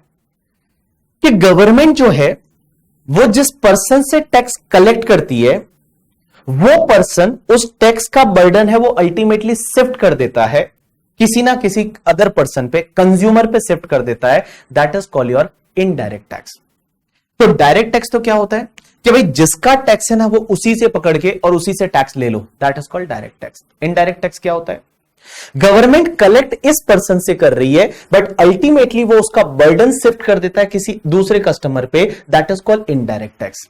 एग्जांपल के लिए, डायरेक्ट टैक्स में आपका जो एग्जांपल है दैट इज इनकम टैक्स, और एक होता था वेल्थ टैक्स जो अभी नहीं होता है, थोड़े कुछ सालों पहले हुआ करता था, बट अभी वेल्थ टैक्स नहीं होता है। तो डायरेक्ट टैक्स का एग्जांपल इनकम टैक्स। मुझे एक बात बताइए, मेरा इनकम टैक्स मेरे से ही चार्ज करेंगे, आपके पेरेंट्स ने कुछ इनकम कमाई तो आपके पेरेंट्स से ही चार्ज करेंगे, that is called income tax. Direct tax, जिसका टैक्स है डायरेक्टली उसी से ले लो। इनडायरेक्ट टैक्स के एग्जाम्पल कौन कौन से हैं? तो इनडायरेक्ट टैक्स के एग्जाम्पल है, एग्जाम्पल के लिए आप ले लीजिए जीएसटी है, उसके साथ में कस्टम है, ये आपके इनडायरेक्ट टैक्सेस के एग्जाम्पल है। इनडायरेक्ट टैक्सेस जो होते हैं वो इनडायरेक्ट टैक्सेस जो है, जीएसटी में क्या होता है, जैसे आपने हमको फीस पे की, तो एक बात बताओ, आपने जो फीस पे की वो फीस में 18% है ना, वो जीएसटी है। आप जो बार बार बोलते हो ना बीबी सर को इतना फीस दिया है करके, ठीक है, फॉर एन एग्जांपल आपने 7,000 का फीस पे किया, तो वो 7,000 मुझे पे नहीं किया, इस 7,000 में 100 डिवाइड बाय 118 मल्टीप्लाई बाय 18 आपका जो कितना आता है रे, ओ भाई साहब, डिवाइड बाय 118 मल्टीप्लाई बाय 18, उसमें आपका 1070 रुपीज है ना, वो तो जीएसटी है। वो हम क्या करेंगे कि आपसे कलेक्ट किया और आपसे कलेक्ट करके गवर्नमेंट को हम पे कर देंगे, that is called indirect tax. कि भैया अल्टीमेटली गवर्नमेंट को हमने पे किया बट अल्टीमेट बर्डन है वो कंज्यूमर पे चला गया, that is called indirect tax. आपने ये कैलकुलेटर खरीदा होगा, तो ये जो कैलकुलेटर है कुणाल, इस कैलकुलेटर पे फॉर एन एग्जांपल आपने 200 रुपए में कैलकुलेटर खरीदा, तो इसमें टैक्स है। वो टैक्स आपने किसको दिया? रीसेलर को दिया, सेलर को दिया, उसने गवर्नमेंट को जमा करा दिया, that is called indirect tax. Means indirectly collect होता है, दैट इज इनडायरेक्ट टैक्स। और डायरेक्ट टैक्स मतलब जिसका है ना उसी का गला पकड़ के उससे कलेक्ट कर लो, दैट इज डायरेक्ट टैक्स। मुझे एक बात बताइए, गवर्नमेंट के लिए कौन सा टैक्स कलेक्ट करना इजी रहेगा? मींस गवर्नमेंट के लिए कौन सा टैक्स कलेक्ट करना ज्यादा इजी होता होगा, डायरेक्ट टैक्स या इनडायरेक्ट टैक्स? इजीली गवर्नमेंट बैठे बैठे कलेक्ट कर लेगी, इजी रहता होगा, इनकम टैक्स या जीएसटी? गवर्नमेंट के लिए कौन सा टैक्स कलेक्ट करना इजी रहता होगा, डायरेक्ट टैक्स या इनडायरेक्ट टैक्स? इजी मतलब आराम से गवर्नमेंट बैठे बैठे मस्ती मस्ती में कलेक्ट कर लेती है, मतलब थोड़ा बहुत एफर्ट लगाना पड़ता है, बट इजी कौन सा रहता होगा? किसी ने बोला डायरेक्ट टैक्स, किसी ने बोला इनडायरेक्ट टैक्स। इजी, आराम से कलेक्ट हो जाता है, मतलब ज्यादा एफर्ट लगाने की जरूरत नहीं है। गवर्नमेंट के लिए इजी टैक्स कलेक्ट करना जो है ना, वो आपका इनडायरेक्ट टैक्स है। ऐसा क्यों? क्योंकि इनडायरेक्ट टैक्स ऐसी चीज है ना जिसमें जो कस्टमर पे कर रहा है टैक्स, मींस जो पर्सन टैक्स पे कर रहा है गवर्नमेंट को, उसको पता ही नहीं चलता है बहुत बार कि वो टैक्स पे कर रहा है। मींस यहां पे जो डायरेक्ट है ना, वो डायरेक्ट दिल में दर्द नहीं होता है। आप एक बात बताओ, कल आपने 100 रुपीज का रिचार्ज कराया, आपको पता है उस 100 रुपीज के रिचार्ज में आपने टैक्स भी भरा है? आपको पता है आपने 100 रुपीज के रिचार्ज में टैक्स भरा है? आंसर इज यस, उसमें आपने टैक्स भरा है, लेकिन आपको पता ही नहीं रहता। तो गवर्नमेंट के लिए ये ज्यादा इजी रहता है कलेक्ट करना, कि इजीली कलेक्ट कर लेते हैं, क्योंकि अल्टीमेट जो कंज्यूमर है, अल्टीमेट जो सर्विस या जो गुड्स को यूटिलाइज कर रहा है वो पे कर रहा है, तो आगे वाला जो बंदा है उसको तो क्या करना है? कलेक्ट करके गवर्नमेंट को पे करना है। तो गवर्नमेंट के लिए ये इजी है करके, ठीक है, कलेक्ट करना।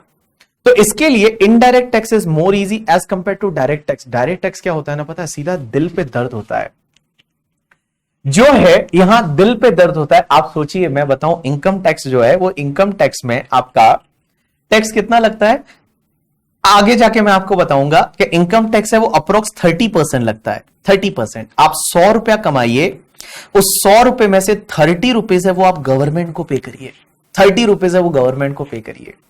और एक बात बताऊं, आगे जाके मैं आपको बताऊंगा, आपकी इनकम अगर 5 करोड़ से ज्यादा है तो आप 100 रुपीज में से 43 रुपीज गवर्नमेंट को पे करिए, 43 रुपीज गवर्नमेंट को पे करिए। ऐसा मैं बताऊंगा कि 43% टैक्स है, और जब 43% टैक्स है ना, तो यहां पे दिल में दर्द होता है। आप एक बार इमेजिन करके सोचिए कि आपने बहुत हार्डवर्क किया, बहुत मेहनत कर रहे हैं, और बहुत मेहनत करने के बाद में आपने पैसा कमाया, और पैसा कमाने के बाद में 43% अगर मोदी जी को देना पड़ जाए, जब 43% जतिन है वो मोदी जी को देना पड़ जाए, तो यहां पे दिल में दर्द होगा कि नहीं होगा? होगा ना। तो यहां पे टैक्स चोरी के ज्यादा केसेस आपको मिलेंगे, डायरेक्ट टैक्स में टैक्स चोरी के ज्यादा केसेस मिलेंगे। यहां पे गवर्नमेंट के लिए डिफिकल्टी बनती है, बिकॉज लोगों को दिल में हर्ट होता है।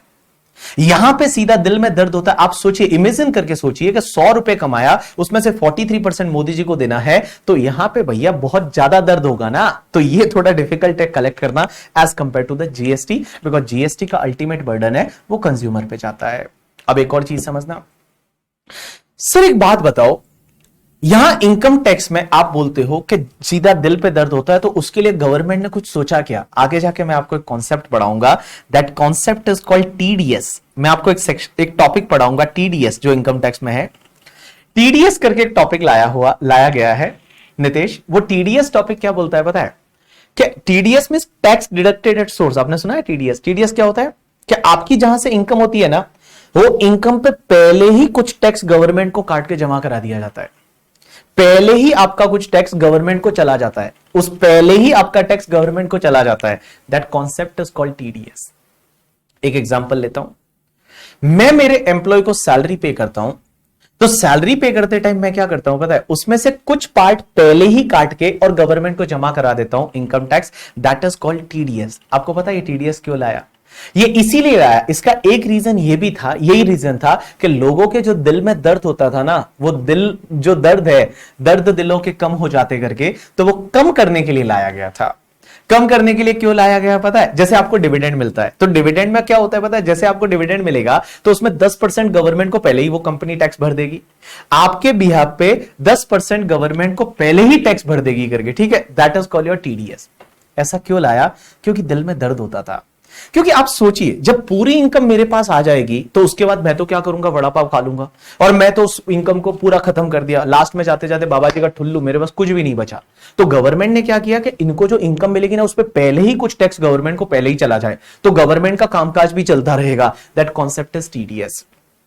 टीडीएस क्यों लाया, उसके पीछे का एक आपको, आप इमोशनली उस पॉइंट को समझ पाए, वो मैं आपको बता रहा हूं। एक बात बताओ लॉजिकली, एक बात को समझना लॉजिकली, आप इजीली समझ पाओगे। मैंने आपको बोला है कि आपको एक अच्छी सी नोटबुक लेके आना है। अब आपको नोटबुक खरीदनी है, तो नोटबुक खरीदने के लिए आपने अपने पेरेंट्स से जाके, मम्मी से जाके बोला कि मम्मा मुझे है ना नोटबुक खरीदनी है, बीबी सर की क्लास चालू हुई है। तो मम्मा ने बोला कि नोटबुक खरीदनी है, अच्छा, तो बोला कितने पैसे की है? आपने बोला 70 रुपीज की है। आपने बोला 70 रुपीज की नोटबुक है। अब हुआ क्या, उस दिन मम्मी के पास में 70 रुपीज चेंज नहीं थे। मम्मी ने आपको 100 रुपए का नोट दे दिया कि ले बाबू 100 रुपए ले जा, 2 दिन बाद जब नोटबुक खरीद लेगा तो 30 रुपए मुझे वापस कर देना, ऐसा मम्मी ने बोला भी था। अब हुआ क्या, आपको 100 रुपए है, वो 100 रुपए जो है वो 100 रुपए आपको दे दिए। अब 100 रुपए आपको दे दिए और उसके बाद में आपने नोटबुक खरीद ली। 3 दिन के बाद आपकी मम्मी आपसे मांगती है कि बेटा वो 100 रुपए दिए थे, वो 30 रुपए वापस देना। क्या प्रोबेबिलिटी हो सकती है? 2 चीजें हो सकती है। एक तो क्या होगा कि आप बोलोगे कि कौन से 100 रुपए, कौन से 100 रुपए, कौन से 30 रुपए? खा गया मैं, वड़ा पाव खा गया, आपके पास है ही नहीं पैसे देने को। या दूसरी प्रोबेबिलिटी ये हो सकती है कि आपके पास वो 30 रुपए है, आप मम्मी को 30 रुपए देते हो करके, ठीक है, और ऐसे दोगे, कैसे दोगे वो 30 रुपए? अच्छा ले ये 30 रुपए तेरे, ले, क्या मुझे क्या चोर समझती है? मैं क्या विजय माल्या हूं करके, ठीक है? और ऐसा करके और आप 30 रुपए मम्मी को दोगे और इतना बुरा लगेगा ना दिल में करके, ठीक है, बोले वापस कैसे मांग लिया मेरे से करके। 30 रुपए देने में कितना बुरा लगेगा। सोचिए अगर आपको 70 रुपीज दिया होता ना, तो शायद इतना बुरा नहीं लगता। प्रथम, अगर आपको 70 रुपीज दिए होते तो इतना बुरा नहीं लगता जितना बुरा आपको लगेगा 30 रुपए वापस मांगना। तो गवर्नमेंट ने भी देखा कि लोगों को यही हो रहा है कि उनको अगर पूरा पैसा दे देते हैं ना, अगर पूरी इनकम आ गई तो फिर वो मजे कर लेंगे, टैक्स नहीं भरेंगे। तो उसके लिए उन्होंने क्या किया कि कुछ पार्ट है ना पहले ही काटना चालू कर दिया, कुछ पार्ट पहले ही काटना चालू कर दिया। That is called TDS. In future अपन पढ़ेंगे कि टीडीएस क्या है, कैसे है, सब चीजें आगे आएगी। चलिए अब एक और चीज समझना। मैंने बोला डायरेक्ट टैक्स ऐसा होता है जो डायरेक्टली किसी भी पर्सन से डायरेक्टली कलेक्ट होता है, उसका टैक्स है वही भरता है, बर्डन शिफ्ट नहीं होता, that is direct tax. Indirect tax क्या होता है कि भैया जिससे कलेक्ट होता है वो क्या करता है, बर्डन आगे शिफ्ट कर देता है और अल्टीमेट बर्डन है वो कंज्यूमर पे जाता है, that is the indirect tax. अब एक और चीज समझना, अब मुझे एक बात बताइए, ज्यादा टैक्स का कलेक्शन किससे होता होगा? ज्यादा टैक्स का कलेक्शन किससे होता होगा? इनडायरेक्ट टैक्स से या डायरेक्ट टैक्स से? गवर्नमेंट का मेजर रेवेन्यू किससे होता होगा? गवर्नमेंट का मेजर रेवेन्यू किससे होता होगा, डायरेक्ट टैक्स से या इनडायरेक्ट टैक्सेस से, बताइए। हाँ, इनडायरेक्ट टैक्सेस से या डायरेक्ट टैक्सेस से ज्यादा रेवेन्यू किससे होता होगा। चलिए, तो यहां पे सबने आंसर किया आईडीटी, इनडायरेक्ट टैक्सेस से, किसी किसी ने आंसर किया इनकम टैक्स से। बट मैं बता दूं, आज की डेट में मेजर रेवेन्यू गवर्नमेंट को इनडायरेक्ट टैक्सेस से होता है। इनडायरेक्ट टैक्सेस में आपका जीएसटी, कस्टम, एक्साइज, इसका रेवेन्यू ज्यादा होता है क्योंकि उसका बेस बहुत बड़ा है। इनडायरेक्ट टैक्स में जीएसटी है, कस्टम है, एक्साइज है, तो इनडायरेक्ट टैक्सेस से ज्यादा रेवेन्यू कलेक्ट होता है। डायरेक्ट टैक्स से उतना नहीं होता, बट दोनों के बीच में ज्यादा फर्क नहीं है। आई थिंक 15 लाख करोड़ के करीब है, वो मान लो डायरेक्ट टैक्स से होता है, तो उससे थोड़ा बहुत ज्यादा है वो इनडायरेक्ट टैक्सेस से होता है। बट दोनों में ज्यादा डिफरेंस नहीं है, दोनों में ज्यादा डिफरेंस नहीं है। बट तो भी मैं बताऊं, इनडायरेक्ट टैक्सेस से रेवेन्यू है वो गवर्नमेंट को ज्यादा है as compare to direct tax. Direct tax से ज्यादा है वो इनडायरेक्ट टैक्सेस से गवर्नमेंट को कलेक्ट होता है। गवर्नमेंट है वो हर साल बजट बनाती है, तो उस बजट में बताती है कि इनडायरेक्ट टैक्सेस से ज्यादा कलेक्ट होता है as compare to the direct tax. चलिए, अब एक बात बताइए मुझे, आज हमें ना कोई भी ऐसा पढ़ेंगे नहीं जो आपके लिए कि वैसा है कि जहां पे बुक की जरूरत पड़े। आज हम नॉर्मल बातें कर रहे हैं। मुझे एक बात बताइए, हम जो पढ़ने वाले हैं ये सब्जेक्ट में क्या पढ़ने वाले हैं, हम इनकम टैक्स एक्ट पढ़ने वाले हैं या इनकम टैक्स लॉ पढ़ने वाले हैं? इनकम टैक्स एक्ट पढ़ने वाले हैं या इनकम टैक्स लॉ पढ़ने वाले हैं? मुझे बताइए, हम इनकम टैक्स एक्ट पढ़ने वाले हैं या इनकम टैक्स लॉ पढ़ने वाले हैं? 15 लाख करोड़ बहुत होता है। हाँ, बहुत होता है, सीधी सी बात है। हम इनकम टैक्स लॉ पढ़ने वाले हैं या इनकम टैक्स एक्ट पढ़ने वाले हैं? इनकम टैक्स लॉ पढ़ने वाले हैं या इनकम टैक्स एक्ट पढ़ने वाले हैं? कोई बोल रहा है लॉ पढ़ने वाले, कोई बोल रहा है इनकम टैक्स पढ़ने वाले, एक्ट पढ़ने वाले, एक्ट पढ़ने वाले या लॉ पढ़ने वाले हैं। चलिए आईसीआई को देख लेते हैं। आईसीआई क्या देती है सब्जेक्ट का नाम? आईसीआई क्या बोलती है? आईसीआई क्या पढ़ाती है? इनकम टैक्स लॉ पढ़ाती है या इनकम टैक्स एक्ट पढ़ाती है? तो अगर मैं बोर्ड ऑफ स्टडी पे जाता हूं, टैक्सेशन का आपका पेपर स्टडी मटेरियल मई 2023 के लिए, तो मई 2023 के लिए जो स्टडी मटेरियल है उसमें देखिए सब्जेक्ट का नाम है इनकम टैक्स लॉ। सब्जेक्ट का नाम है income tax law. Income tax law पढ़ने वाले इनिशियल पेजेस आप अपने आईसीआई स्टडी मटेरियल के देखोगे तो टैक्सेशन पेपर है इंटरमीडिएट कोर्स का, रिलेवेंट फॉर द मई 2023। यहां पे लिखा हुआ है income tax law, section A है वो इनकम टैक्स लॉ है। तो मुझे एक बात बताइए, यहां तो बोला हुआ है हम लॉ पढ़ने वाले, आप बोल रहे हो हम एक्ट पढ़ने वाले हैं करके, ठीक है? तो मुझे बताइए यहां पे जो ये आपका पेपर है टैक्सेशन का पेपर, इनकम टैक्स लॉ, हर जगह लिखा हुआ इनकम टैक्स लॉ, हर जगह यहां लिखा हुआ इनकम टैक्स लॉ, हर जगह जो है वो तो लॉ पढ़ने वाले हैं। आप बोल रहे हो इनकम टैक्स एक्ट पढ़ने वाले। तो मुझे बताइए लॉ और एक्ट में क्या फर्क है? What is the difference between law and act? क्या सर ये लॉ है और ये एक्ट है? इनकम टैक्स लॉ पढ़ने वाले, क्योंकि पेपर का नाम तो लॉ है, इनकम टैक्स लॉ, हर जगह लॉ लिखा हुआ है। डिफरेंस क्या है इनकम टैक्स एक्ट में और इनकम टैक्स लॉ में? क्योंकि ये तो क्लियर हो गया कि हम लॉ पढ़ने वाले हैं, क्योंकि सब्जेक्ट का नाम इनकम टैक्स लॉ है। हर जगह आप देखोगे इनकम टैक्स लॉ, पूरा मटेरियल आप उठा के देख लीजिए, हर पेज पे लिखा हुआ है इनकम टैक्स लॉ। तो हम इनकम टैक्स लॉ पढ़ने वाले हैं, क्योंकि आप पहला टॉपिक देखेंगे तो पहले टॉपिक में भी आपको यहां साइड में देखिए बेसिक कॉन्सेप्ट दे रखा है, तो बेसिक कॉन्सेप्ट में हर पेज पे ऊपर दे रखा है that is income tax law. हम लॉ पढ़ने वाले हैं, पूरी बुक के ऊपर लिखा हुआ है इनकम टैक्स लॉ, लॉ पढ़ने वाले हैं। तो लॉ किसको बोलेंगे और एक्ट किसको बोलेंगे? तो चलिए, किसी किसी ने आंसर किया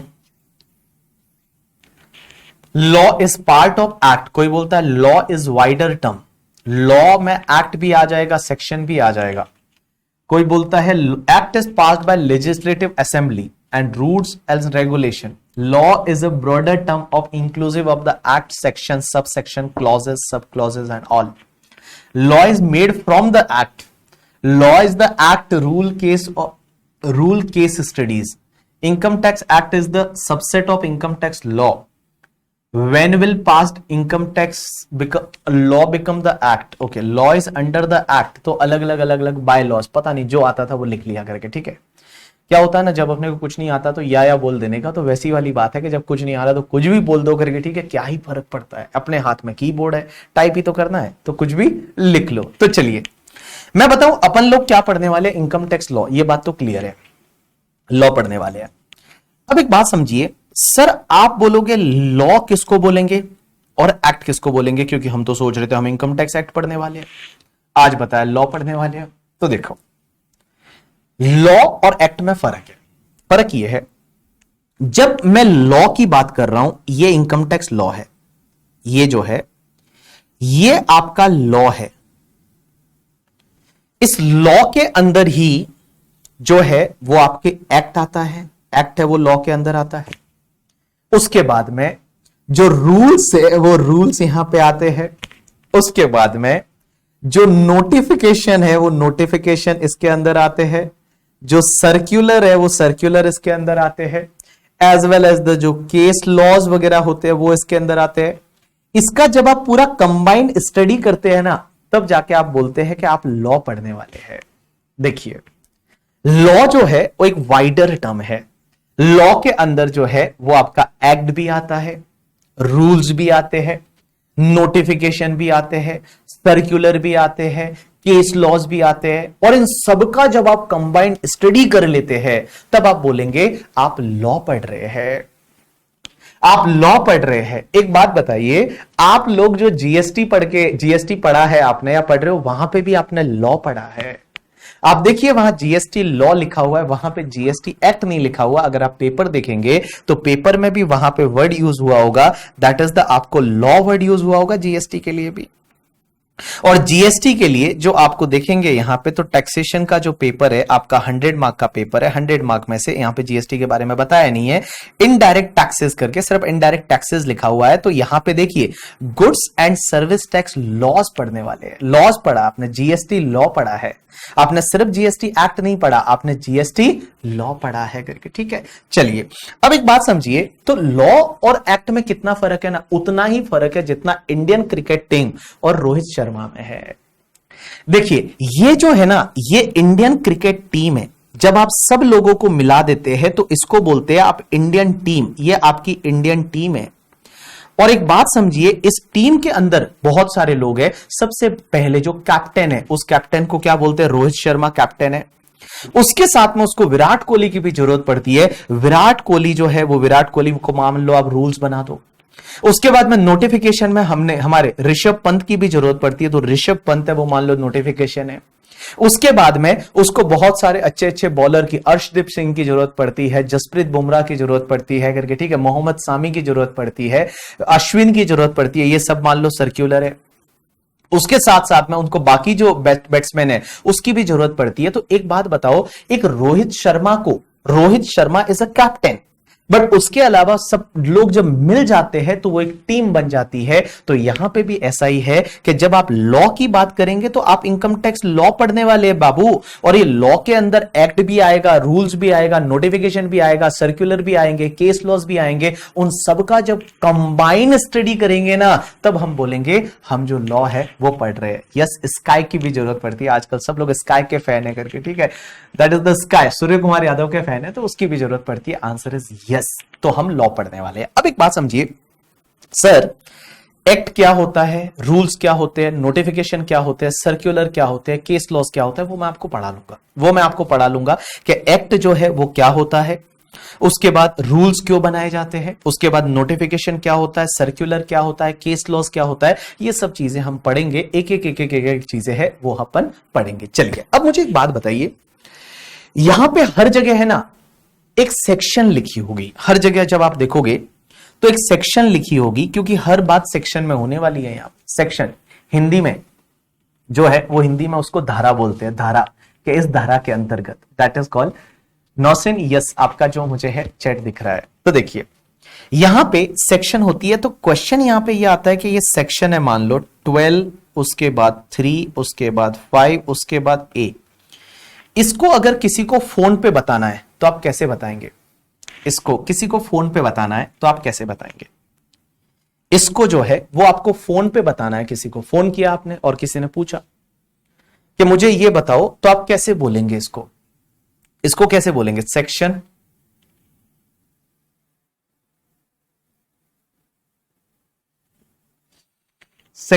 कैसे बोलेंगे? किसी को फोन पे बोलना है तो आप इसको ऐसे बोलेंगे, भाई ये पहले ना 12 लिख, 12 के बाद में एक ब्रैकेट खोल, उसमें 3 लिख, उसके बाद में एक ब्रैकेट खोल, उसमें वी लिख, उसके बाद में एक ब्रैकेट खोल, उसमें ए लिख। तो इसको कैसे बोलेंगे? कुछ लोग बोल रहे हैं कि सर इसको बोलेंगे सेक्शन, इसको बोलेंगे सब सेक्शन, इसको बोलेंगे सब सब सब सेक्शन, इसको बोलेंगे सब सब सब सेक्शन। कैसे बोलेंगे?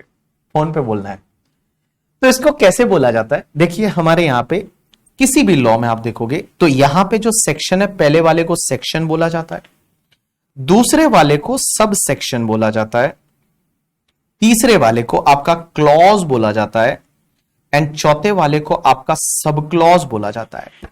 तो इसको आप कैसे बोलेंगे पता है? Section 12, sub section 3, clause number 5 and sub clause number A.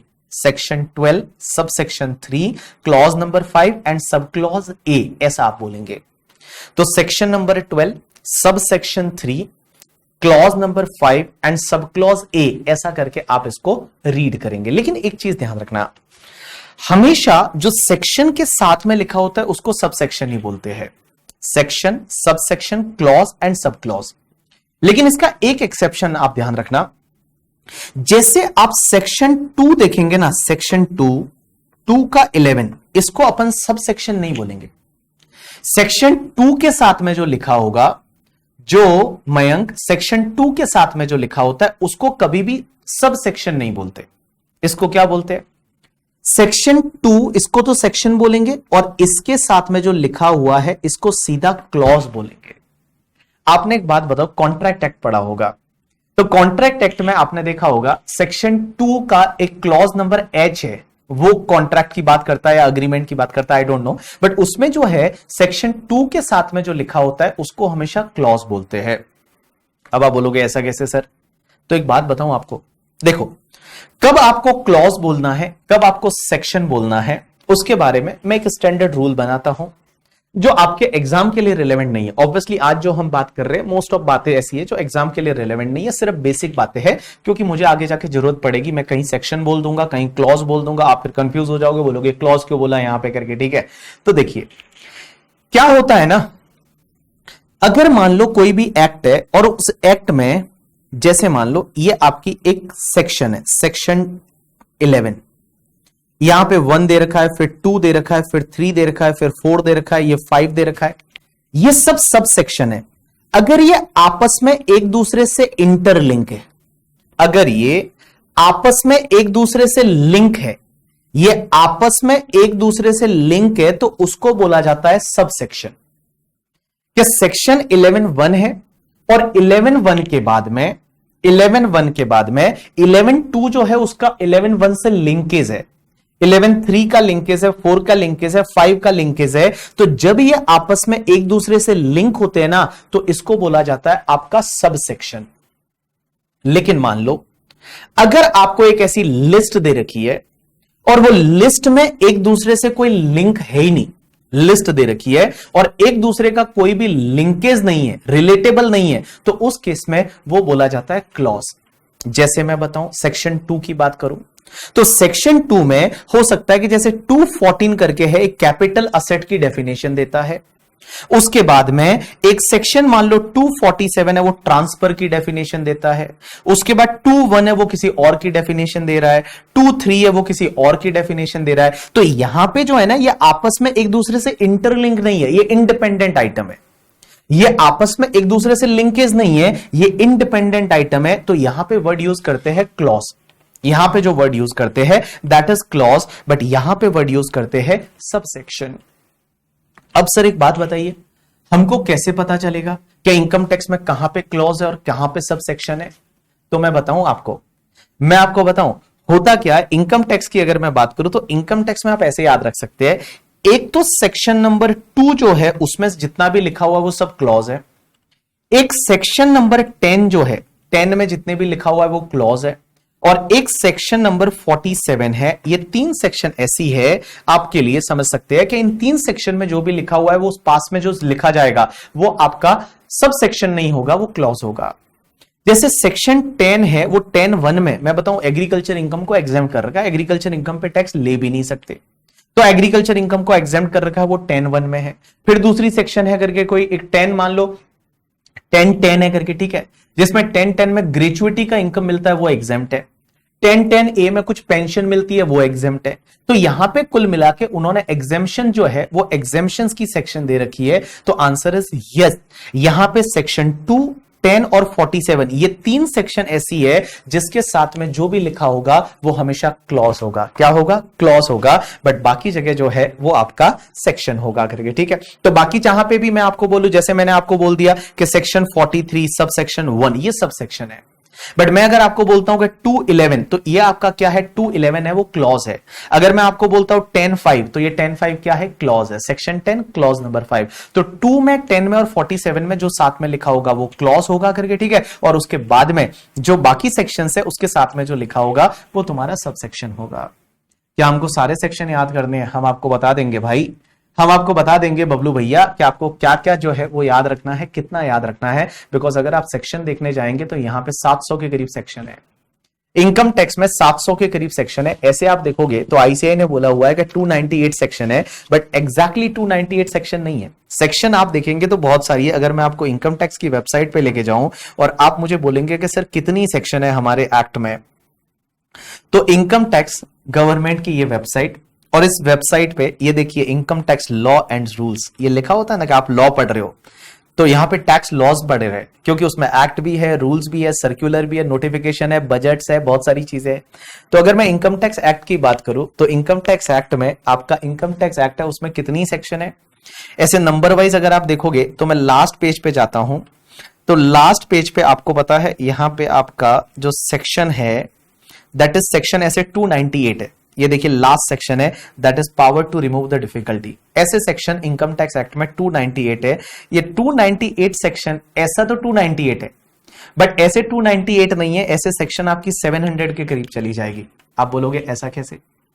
ऐसा कैसे? यहां तो आप बोल रहे हो 298 सेक्शन है इस इनकम टैक्स लॉ, आपने तो इनकम टैक्स की वेबसाइट बता रहे हो, इनकम टैक्स डिपार्टमेंट की वेबसाइट पे दे रखा है कि टोटल सेक्शन 298 है, उसके बाद में कुछ शेड्यूल चालू हो जाते हैं।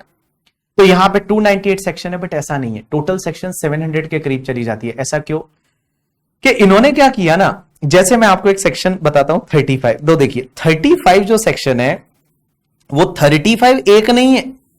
35 में देखिए अब नंबर वाइज 298 है ऐसे करके, ठीक है, नहीं बट इसमें सब सेक्शन भी नहीं, अलग अलग सेक्शन की बात कर रहा हूं मैं, अलग अलग सेक्शन मिला के आपके कोई 600-700 सेक्शन हो जाएगी। कैसे? जैसे 35 एक सेक्शन है, उसके बाद 35A दूसरी सेक्शन है, 35AB तीसरी सेक्शन है, 35AB ये चौथी सेक्शन है, 35ABB है वो आपके एक और सेक्शन है, 35AC एक और सेक्शन है, 35AD एक और सेक्शन है, 35B एक और सेक्शन है, 35C एक और सेक्शन है, 35CC एक और सेक्शन है। आप देखेंगे ना कि यहां 35 में ही 1 2 3 4 5 6 7 8 9 10, अगर अगले पेज पे जाएंगे तो अगले पेज पे देखेंगे 11 12 13 14 15 16 17 18, मींस 18 सेक्शन तो आपके 35 के पास ही है।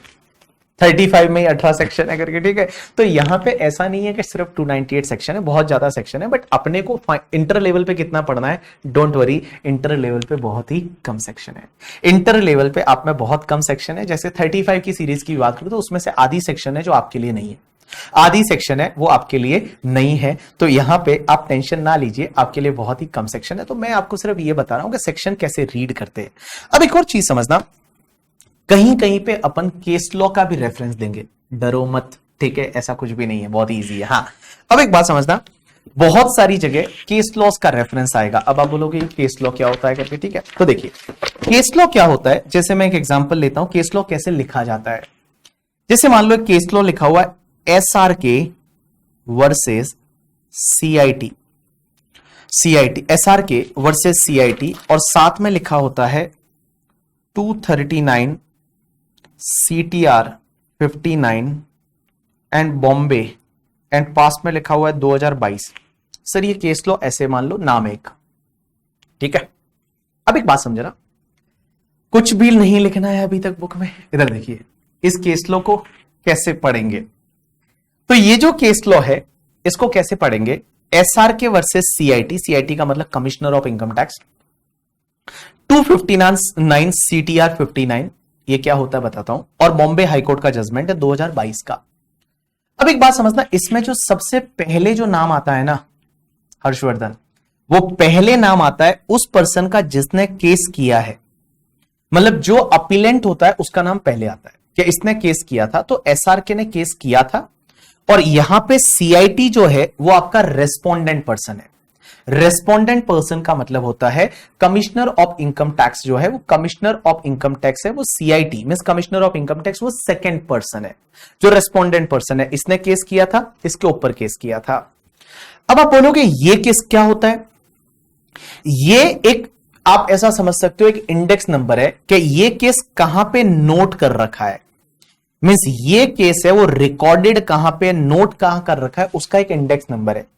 जैसे आपकी बुक में होता है ना पहले पेज पे इंडेक्स नंबर, कि आपको उस टॉपिक वहां दे रखा है, तो that is called index number. तो ये आपका एक इंडेक्स नंबर है जो आपको ये बताता है कि ये केस लॉ कहां रिकॉर्ड कर रखा है। अब आप बोलेंगे ये बॉम्बे क्या है, तो बॉम्बे का मतलब ये बॉम्बे हाईकोर्ट का जजमेंट है, और यहां पे 2022 लिखा हुआ है। 2022 का मतलब ये आपका 2022 में जजमेंट आया है। तो इसको कैसे पढ़ते हैं, पहला नाम होता है जिसने केस फाइल किया है, दूसरा नाम है जो कि रेस्पोंडेंट पार्टी का रहता है जो सेकंड पार्टी है, उसके बाद ये जो नंबर लिखा होता है ये नंबर है वो इंडेक्स नंबर है, रेफरेंस नंबर है कि ये कहां पे लिखा हुआ है करके, ठीक है। और बेटा जो बॉम्बे हाईकोर्ट जो है वो बॉम्बे हाईकोर्ट का जजमेंट है, और ये 2022 का जजमेंट आया है करके, ठीक है। चलिए अब एक बात समझिए, पहला किस पर्सन ने केस किया है, दूसरा किस पर्सन के अगेंस्ट केस किया है, तीसरा ये नोट ये कहां रिकॉर्डेड है, चौथा ये बॉम्बे हाईकोर्ट का जजमेंट है, और 2022 का जजमेंट है। अब एक बात समझना, बहुत बार क्या होगा ना, क्या बॉम्बे हाईकोर्ट की जगह या तो कोई हाईकोर्ट का नाम लिखा होगा, या बहुत बार है ना सुप्रीम कोर्ट लिखा होता है, SC। SC का मतलब होता है सुप्रीम कोर्ट का जजमेंट है। और एक बात बताइए, सुप्रीम कोर्ट का जजमेंट है तो सुप्रीम कोर्ट इंडिया में जो है ना वो एक ही है, that is supreme court of India. और सुप्रीम कोर्ट जो है ना इसको बहुत बार एपेक्स कोर्ट बोलते हैं, एपेक्स कोर्ट आपने सुना होगा, एपेक्स कोर्ट करके, ठीक है, किसी ने बोला होगा एपेक्स कोर्ट ने ये जजमेंट दिया। तो सुप्रीम कोर्ट का जजमेंट होता है उसको एपेक्स कोर्ट भी बोला जाता है। एपेक्स कोर्ट मतलब हाईएस्ट लेवल की कोर्ट, और इंडिया में जो हाईएस्ट लेवल की कोर्ट है उसको जो बोला जाता है supreme court, that is the apex court. इसको एपेक्स कोर्ट भी बोलते हैं। तो एपेक्स कोर्ट बोलो या सुप्रीम कोर्ट बोलो एक ही बात है करके, ठीक है। चलिए अब एक बात समझिए, तो ये अपन ने कुछ बेसिक चीजें हैं वो अपन ने आज पढ़ी, और बेसिक चीजें अपन ने क्या क्या पढ़ी वो मैंने आपको एक बार वापस से आपको बता देता हूं, मैंने आपको बेसिक चीजें क्या क्या बताई करके। अब एक बात बताओ, हम इनकम टैक्स में क्या क्या पढ़ने वाले हैं, अभी से थोड़ा ध्यान रखना करके, ठीक है। सुप्रीम का मतलब होता है एपेक्स कोर्ट, या इनकम टैक्स में हम क्या क्या पढ़ने वाले हैं। तो देखिए इनकम टैक्स में, हाँ जी, हम जो पढ़ने वाले हैं कहां रिकॉर्ड होता है, मतलब एक जैसे मॉड्यूल होते हैं उसके, और वो मॉड्यूल में रिकॉर्ड होता है, CTR ITR बोलते हैं। ये केस लॉस कहां रिकॉर्ड होते हैं, तो कोर्ट के एक CTR ITR होते हैं, उसमें ये रिकॉर्ड होता है, हर केस है वो उसमें रिकॉर्ड होता है, तो उसका इंडेक्स नंबर होता है, that is the CTR ITR बोलते हैं। ब्रेक कब मिलेगा, आधे घंटे नहीं 15 मिनट के बाद, ठीक है। चलिए 10 मिनट के बाद। एक बात बताइए, इनकम टैक्स में हम क्या क्या पढ़ने वाले हैं। चलिए तो इनकम टैक्स में हम क्या क्या पढ़ने वाले हैं, तो देखिए बेटा इनकम टैक्स में हम 3 चीजें पढ़ेंगे। एक तो आपका income tax act 1961, income tax act 1961 पढ़ेंगे। उसके बाद में दूसरा, इसके साथ साथ हम इनकम टैक्स रूल्स पढ़ेंगे, रूल्स 1962। और तीसरा हम जो पढ़ेंगे दैट इज आपका फाइनेंस एक्ट 2022। ये 3 चीजें हैं जो मेजर चीजें हैं जो हम पढ़ेंगे। उसके साथ साथ में आप सर्कुलर, नोटिफिकेशन, केस लॉज वो भी जहां जहां आएंगे वो अपन पढ़ेंगे। सबसे पहले आपका इनकम टैक्स एक्ट 1961, ये क्या है? ये एक प्राइमरी लॉ है जिसके तहत हमारी गवर्नमेंट है वो टैक्स लगाती है। तो income tax act 1961 is basically a captain, ये कैप्टन है करके, ठीक है, ये कैप्टन है और इसके अंतर्गत है वो टैक्स लगाया जाता है, इनकम टैक्स एक्ट 1961। अब कुछ भी नहीं लिखना है, जब मैं बोलूं लिखने का तो ही लिखना है, अभी आपको कुछ भी नहीं लिखना। Income tax act 1961। अब आप बोलोगे उससे पहले क्या इनकम टैक्स नहीं लगता था? लगता था। उस इनकम टैक्स लॉ का नाम अलग था, एक्ट का नाम अलग था।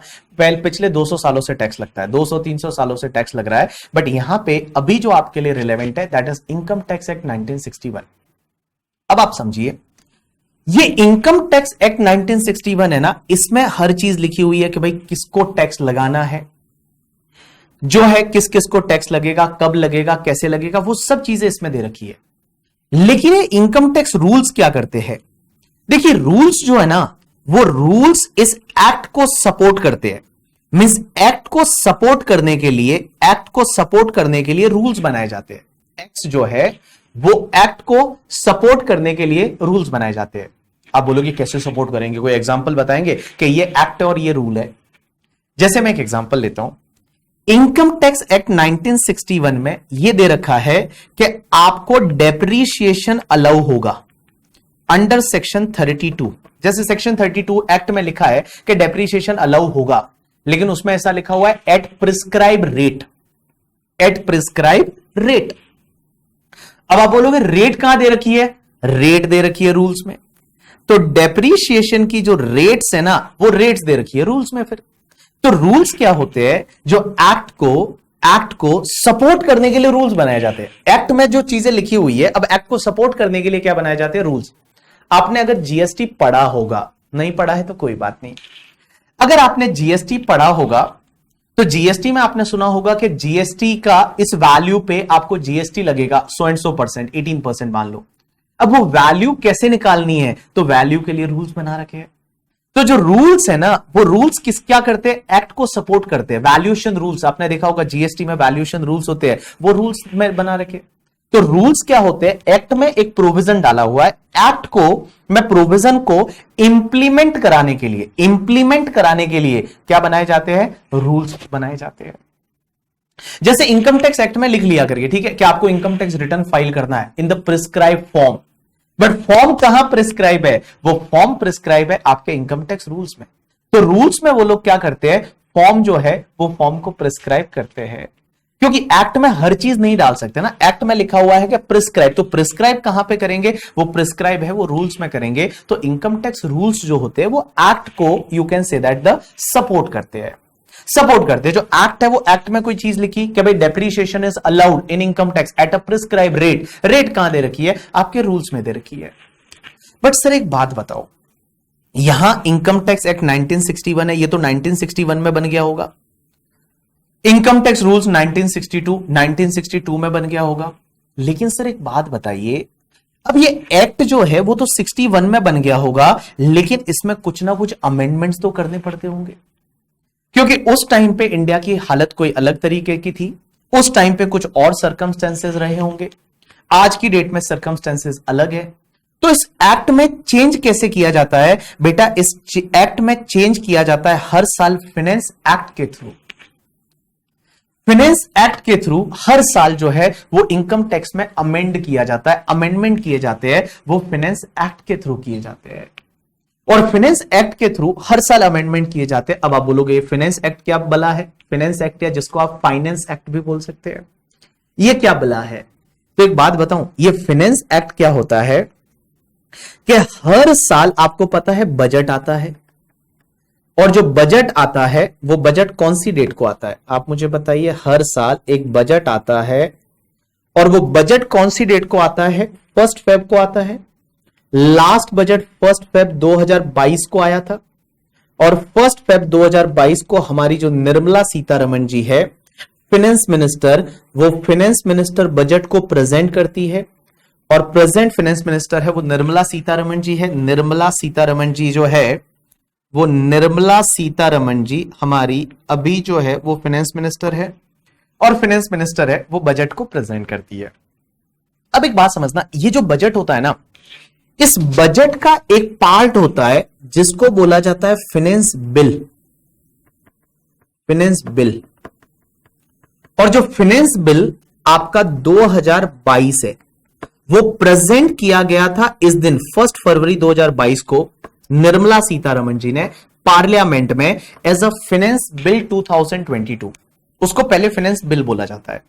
अब एक बात समझिए, जैसे ये फाइनेंस बिल प्रेजेंट किया कहां पे, पार्लियामेंट में, तो प्रेजेंट कर दिया निर्मला ताई ने या प्रेजेंट किया। उसके बाद में क्या होता है, कुछ दिनों के बाद उस फाइनेंस बिल पे डिस्कशन होता है कि भाई गवर्नमेंट है ये चेंजेस करना चाहती है, इनकम टैक्स में ये रियायतें देना चाहती है, ये चेंज करना चाहती है, ऐसे टैक्स लगाना चाहती है करके, ठीक है। तो एक बात बताऊं मैं आपको, ये जो फाइनेंस बिल है पहले बिल होता है, प्रेजेंट किया पार्लियामेंट में, पार्लियामेंट का मतलब आपका लोकसभा विधानसभा करके, ठीक है। लोकसभा विधानसभा नहीं होता, राज्यसभा होता है। क्या होता है पार्लियामेंट में, कौन कौन से सदन होते हैं बताइए? लोकसभा राज्यसभा होता है या लोकसभा विधानसभा होता है? हाँ, लोकसभा एंड राज्यसभा, लोकसभा एंड राज्यसभा करके। लोकसभा को बोला जाता है लोअर हाउस, राज्यसभा को बोला जाता है अपर हाउस, ऐसा ही होता है। हाँ, लोकसभा में आपके जो है, लोकसभा जो होती है उसमें आपके जो वोट किए हुए वाले लोग हैं वो बैठते हैं, और राज्यसभा में नॉमिनेटेड लोग बैठते हैं, मींस जो आपके एमएलए वगैरह वो वोट करके राज्यसभा में लोगों को भेजते हैं। लोकसभा एंड राज्यसभा। चलिए अब मुझे एक बात बताइए, सबसे पहले निर्मला सीतारमण जी एक बजट प्रेजेंट करती है, उसमें बिल लेके आती है और बिल में बोलती है कि ये मैं चेंज करना चाहती हूं इनकम टैक्स में, मैं ये करने वाली हूं, ये करने वाली हूं, वो सब बताया जाता है।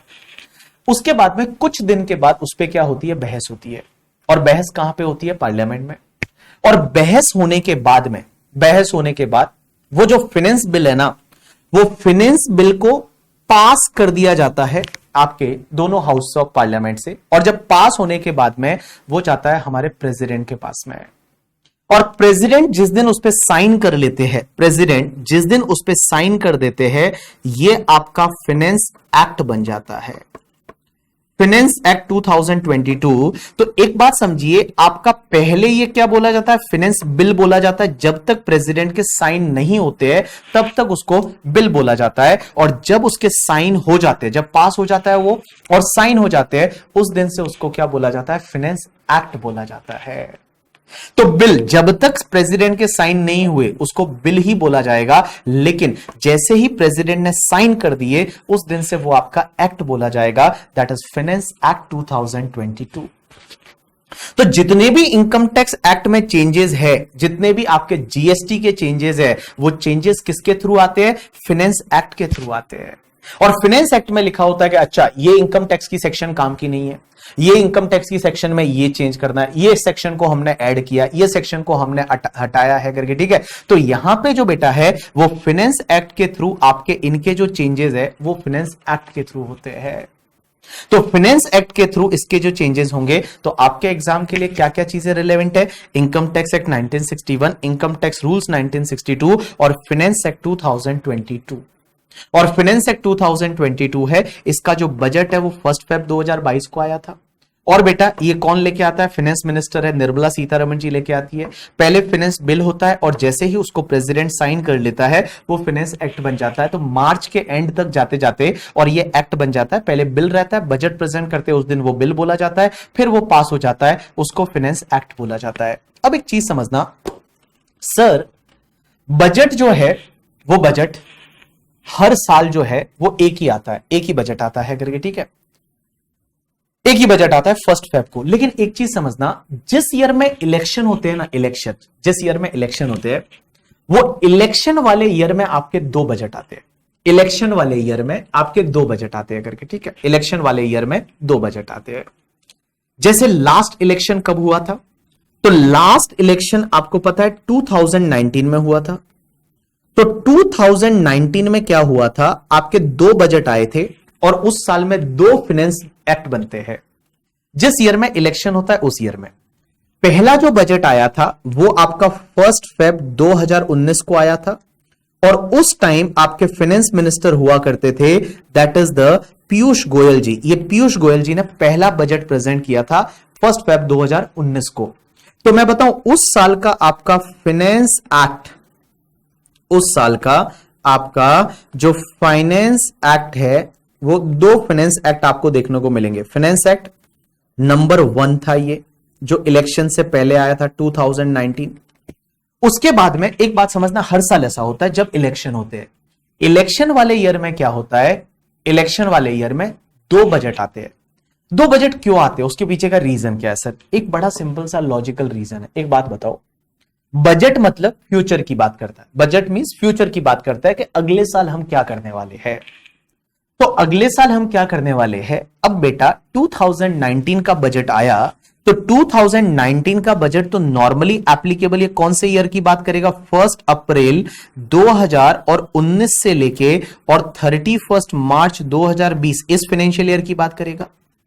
अब यहां पे इलेक्शन थे, आपको पता है मई में इलेक्शन थे, तो मई 2019 में इलेक्शन थे, और इलेक्शन के बाद हो सकता है ना गवर्नमेंट चेंज हो जाए। देयर मे बी पॉसिबिलिटी कि गवर्नमेंट है वो चेंज हो जाए, सेंट्रल गवर्नमेंट है वो चेंज हो जाए। तो गवर्नमेंट चेंज हो जाए तो क्या होता है, हर गवर्नमेंट की अपनी अपनी पॉलिसीज रहती है। तो वो जो पुरानी गवर्नमेंट है वो मान लो पावर में नहीं रही, तो नई गवर्नमेंट आएगी, वो पुराने वाले बजट पे क्यों काम करेगी? पुराने वाले बजट पे क्यों काम करेगी? तो उसके लिए क्या होता है कि एक तो पहले जो बजट लाया जाता है 1 फेब 2019 को, इसको बहुत बार हम इंटरिम बजट भी बोलते हैं। इंटरिम बजट बोलते हैं क्योंकि इलेक्शन वाला ईयर है, अभी तो इलेक्शन होने वाले हैं, तो इसको इंटरिम बजट भी बोला जाता है प्रैक्टिकल लाइफ में। अब एक चीज समझना, जैसे ही गवर्नमेंट बन जाती है और गवर्नमेंट बनने के बाद में फिर क्या होता है कि यहां जुलाई में जाके वापस बजट आता है, तो जुलाई में जो बजट आता है उसको सेकंड बजट बोला जाता है, या प्रैक्टिकल लाइफ में हम उसको फाइनल बजट भी बोलते हैं, फुल फ्लेज बजट बोलते हैं। आपने देखा होगा बहुत बार ऐसा बोला जाता है, मोदी गवर्नमेंट का फुल फ्लेज बजट आया, that is the full fledge budget रहता है, जुलाई में आता है। तो जुलाई में जो आता है उसको फिर बोला जाता है फाइनेंस एक्ट बना था, फाइनेंस एक्ट नंबर 2 2019। तो अगर कोई भी आपसे ये पूछे कि क्या हर साल एक ही फाइनेंस एक्ट बनता है, answer is yes, but election वाले ईयर में दो बनते हैं। इलेक्शन वाले ईयर में आपका finance act number 1 2019 and finance act number 2 2019 ऐसा बनता है। ऐसा क्यों? क्योंकि क्या होता है ना, इलेक्शन होने वाला है, तो भाई आगे एक साल की प्लानिंग कर रहे हो, तो ये लोग इंटरिम बजट पहले प्रेजेंट कर लेते, इंटरिम जो है वो बजट प्रेजेंट करते, इंटरिम बजट बोला जाता है, वो फिर फाइनेंस एक्ट बन जाता है जिसको नंबर 1 बोलते हैं। और फिर उसके बाद में बेटा जब नई गवर्नमेंट बन जाएगी, इलेक्शन के बाद में नई गवर्नमेंट पावर में आएगी, वो वापस से अपना बजट लेके आएगी जिसको फुल फ्लैज बजट बोला जाता है, जो अभी 2019 में बना था, that is finance act number 2019। तो अगर आप इनकम टैक्स की वेबसाइट पे जाएंगे ना, तो आप अगर फाइनेंस एक्ट ढूंढेंगे करके, ठीक है, अगर आप फाइनेंस एक्ट ढूंढेंगे तो आपको मैं बताऊं उस ईयर के दो फाइनेंस एक्ट दिखेंगे आपको। तो यहां पे मैं बताऊं एक्ट एंड रूल्स में, अगर मैं एक्ट में जाता हूं और फाइनेंस एक्ट में जाता हूं, चलिए मैं फाइनेंस एक्ट में गया, तो फाइनेंस एक्ट में आप देखेंगे तो एज ऑफ द ईयर जो है वो देखिए, ईयर में आपको जहां जितने फाइनेंस एक्ट दिख रहे हैं ना, इसमें आप देखिए 2019 में दो है, 2019 में, दैट इज 2019 में दो है, दो फाइनेंस एक्ट बने थे, 2019 में दो बने थे क्योंकि उस ईयर में इलेक्शन था, उस ईयर में इलेक्शन था तो दो बने थे। और बेटा हर साल बाकी जो है वो फाइनेंस एक्ट आपका एक ही बनता है, जैसे ये 2022 है तो वो एक ही फाइनेंस एक्ट है। अब एक बात तो समझो, ये फाइनेंस एक्ट के थ्रू इनकम टैक्स लॉ में अमेंडमेंट्स होते हैं। तो यहां पे देखिए, जैसे मान लो मैं एक सेक्शन बोलता हूं, यहां फाइनेंस एक्ट की जो सेक्शन 10 है, उस 10 में बोला हुआ है कि इनकम टैक्स एक्ट की जो सेक्शन नंबर 17 है उसमें ये चेंज करना है। इनकम टैक्स एक्ट की जो section amendment is section 17 means income tax act की सेक्शन नंबर 17 में चेंज करना है कि कोविड से रिलेटेड अगर मान लो कोई भी पर्सन है, वो पर्सन की कोई भी डेथ हो जाती है, उसको कुछ पैसा मिलता है, तो उस पर टैक्स नहीं लगेगा, उस जो है उस ईयर में टैक्स नहीं लगेगा करके, ठीक है, ऐसा उन्होंने ऐसा करते हैं करके, ठीक है। तो देखिए मैंने क्या बोला, समझने की कोशिश करना, वापस से एक बार मैं आपको बता रहा हूं, आपके एग्जाम के लिए आपको क्या क्या पढ़ना है। तो आपके एग्जाम के लिए आपको क्या क्या पढ़ना है, अब 2014 में भी इलेक्शन हुए तो उस साल में उन्होंने क्या, पहले है ना एक कंसेप्ट हुआ करता था इंटरिम बजट का करके, ठीक है, कि भाई आप इंटरिम बजट लेके आते थे, वो फाइनल नहीं होता था, फिर वो फाइनल करते थे, तो वो एक ही बनाते थे। बट अभी ये ट्रेंड है, अभी जो है वो कमल एक ट्रेंड है कि हर साल जिस ईयर में इलेक्शन होगा उस ईयर में दो बजट बनेंगे और दो फाइनेंस एक्ट आएंगे, एक तो फाइनेंस एक्ट नंबर 1 2019 वो इलेक्शन से पहले वाला, और इलेक्शन के बाद जब रिजल्ट आ जाता है तो फाइनेंस एक्ट नंबर 2 है वो आता है। चलिए अब आप एक बार उसको छोड़िए, इधर देखिए, मैंने आपको क्या बोला, मैंने आपको क्या बोला कि सर ये जो है क्या बोलते हैं, हमको क्या क्या पढ़ना है, एक तो इनकम टैक्स एक्ट 1961 पढ़ना है, एक इनकम टैक्स रूल 1962 पढ़ना है, और उसके बाद में फाइनेंस एक्ट 2022 पढ़ना है। आप बोलेंगे सर हम एग्जाम जो दे रहे हैं, वो एग्जाम जो हम दे रहे हैं वो तो मई में दे रहे हैं, मई या नवंबर 2023 में दे रहे हैं, तो सर या फिर जो सीएमए वाले हैं वो जून में दे रहे हैं या दिसंबर 2023 में दे रहे हैं। तो सर हमारे एग्जाम से पहले पहले हमारा जो एग्जाम है, हमारे एग्जाम से पहले तो सर ऑलरेडी बजट 2023 का भी तो आ जाएगा, 2023 का भी तो आ जाएगा, क्योंकि 2023 का जो बजट है वो 2023 का बजट है वो आपका कब आएगा, 1 फेब 2023 को आएगा। और सर उसमें तो सब चेंजेस वगैरह भी हो जाएंगे मार्च तक, तो ये हमारे लिए एप्लीकेबल है क्या? Answer is no. जो बजट 2023 में आएगा वो आपके लिए एप्लीकेबल नहीं है, वो आपके लिए एप्लीकेबल नहीं है, क्योंकि सीए इंस्टीट्यूट और सीएमए इंस्टीट्यूट दोनों इंस्टीट्यूट ये बोलती है कि भैया जो आपका फाइनेंस एक्ट 2022 है that is only applicable for your examination. तो आप मई में एग्जाम दे रहे हैं या नवंबर 2023 में एग्जाम दे रहे हैं या फिर आप जून दिसंबर सीएमए वाले हैं, तो आपके लिए जो फाइनेंस एक्ट 2022 जो 2022 में 1 फेब को निर्मला सीतारमण जी लेके आई थी वही वाला एप्लीकेबल है। आगे वाला एप्लीकेबल क्यों नहीं होगा? क्योंकि आप सोचिए कि अगर मान लो अप्रैल मई में जाके कुछ चेंजेस हुए तो आप कैसे कर पाएंगे उसको? अगर मान लो इलेक्शन वाला ईयर है तो जुलाई में बजट आया, आप कैसे उसको मैनेज कर पाएंगे? ऑब्वियसली नहीं कर पाएंगे। इसके लिए आपके एग्जाम के लिए जो है वो बजट 2022 में जो आया था वो ही एप्लीकेबल है। और आपके आईसीआई के मटेरियल में ये क्लियरली लिखा हुआ है कि आपके एग्जाम के लिए जो एप्लीकेबल है वो आपके एग्जाम के लिए सिर्फ एंड सिर्फ वो वाला बजट है, वो ही एप्लीकेबल है। क्योंकि बेसिक कॉन्सेप्ट में आप जाएंगे तो बेसिक कॉन्सेप्ट में उन्होंने दे रखा है फाइनेंस एक्ट के बारे में, और फाइनेंस एक्ट के बारे में जहां पे ये लोग बताते हैं तो फाइनेंस एक्ट में देखिए ये फाइनेंस एक्ट में आपका दे रखा है और इन्होंने बोला हुआ है कि फाइनेंस एक्ट जो 2022 है that is applicable for your examination. यहां देखिए फाइनेंस एक्ट 2022 है that is applicable for your examination. चलिए डन। अब अपन लेते हैं एक छोटा सा ब्रेक और ब्रेक के बाद में कुछ जो है वो लिखने की चीजें करते हैं। अभी ब्रेक से पहले मैंने आपको सिर्फ एक बेसिक स्ट्रक्चर दिया, बेसिक बातें बताई, और बेसिक बातों में क्या क्या बताया। तो सबसे पहले इनकम टैक्स का पेपर के बारे में मैंने आपको बताया कि टैक्सेशन का पेपर जो है वो 60 मार्क 40 मार्क में बाइफरकेट होता है, और भैया आपका 30 मार्क्स का एमसीक्यूज और आपका 70 मार्क का डिस्क्रिप्टिव। गवर्नमेंट टैक्स क्यों लगाती है? क्योंकि गवर्नमेंट को ये पावर दे रखा है करके, ठीक है, कि गवर्नमेंट को इंडिया को मतलब चलाना है, उसकी एक रेस्पॉन्सिबिलिटी दे रखी है, इंडिया को चलाना है, इंडिया को डेवलप करना है। दो चीजों की जरूरत पड़ती है। पहले सबसे पहले कौन सा? कॉन्स्टिट्यूशन में पावर दे रखी है, पावर की जरूरत पड़ती है, पैसे की जरूरत पड़ती है। पावर कहां से आता है? कॉन्स्टिट्यूशन से आता है। पैसा कहां से आता है? 3 जगह से, खुद के बिजनेसेस है या पेरेंट्स से टैक्सेस लेते हैं in the form of direct indirect taxes, या फिर लोन लेते हैं।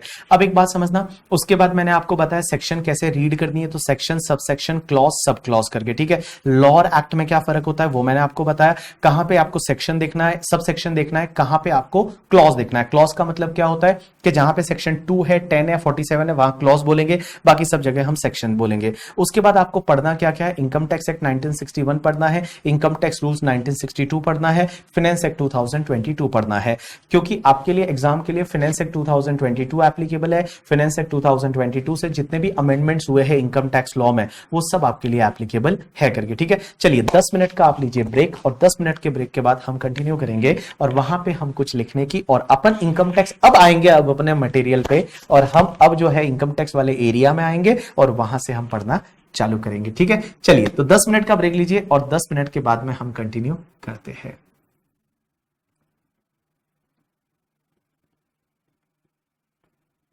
चलिए 10 मिनट का ब्रेक लीजिए और 10 मिनट के ब्रेक के बाद कंटिन्यू करते हैं।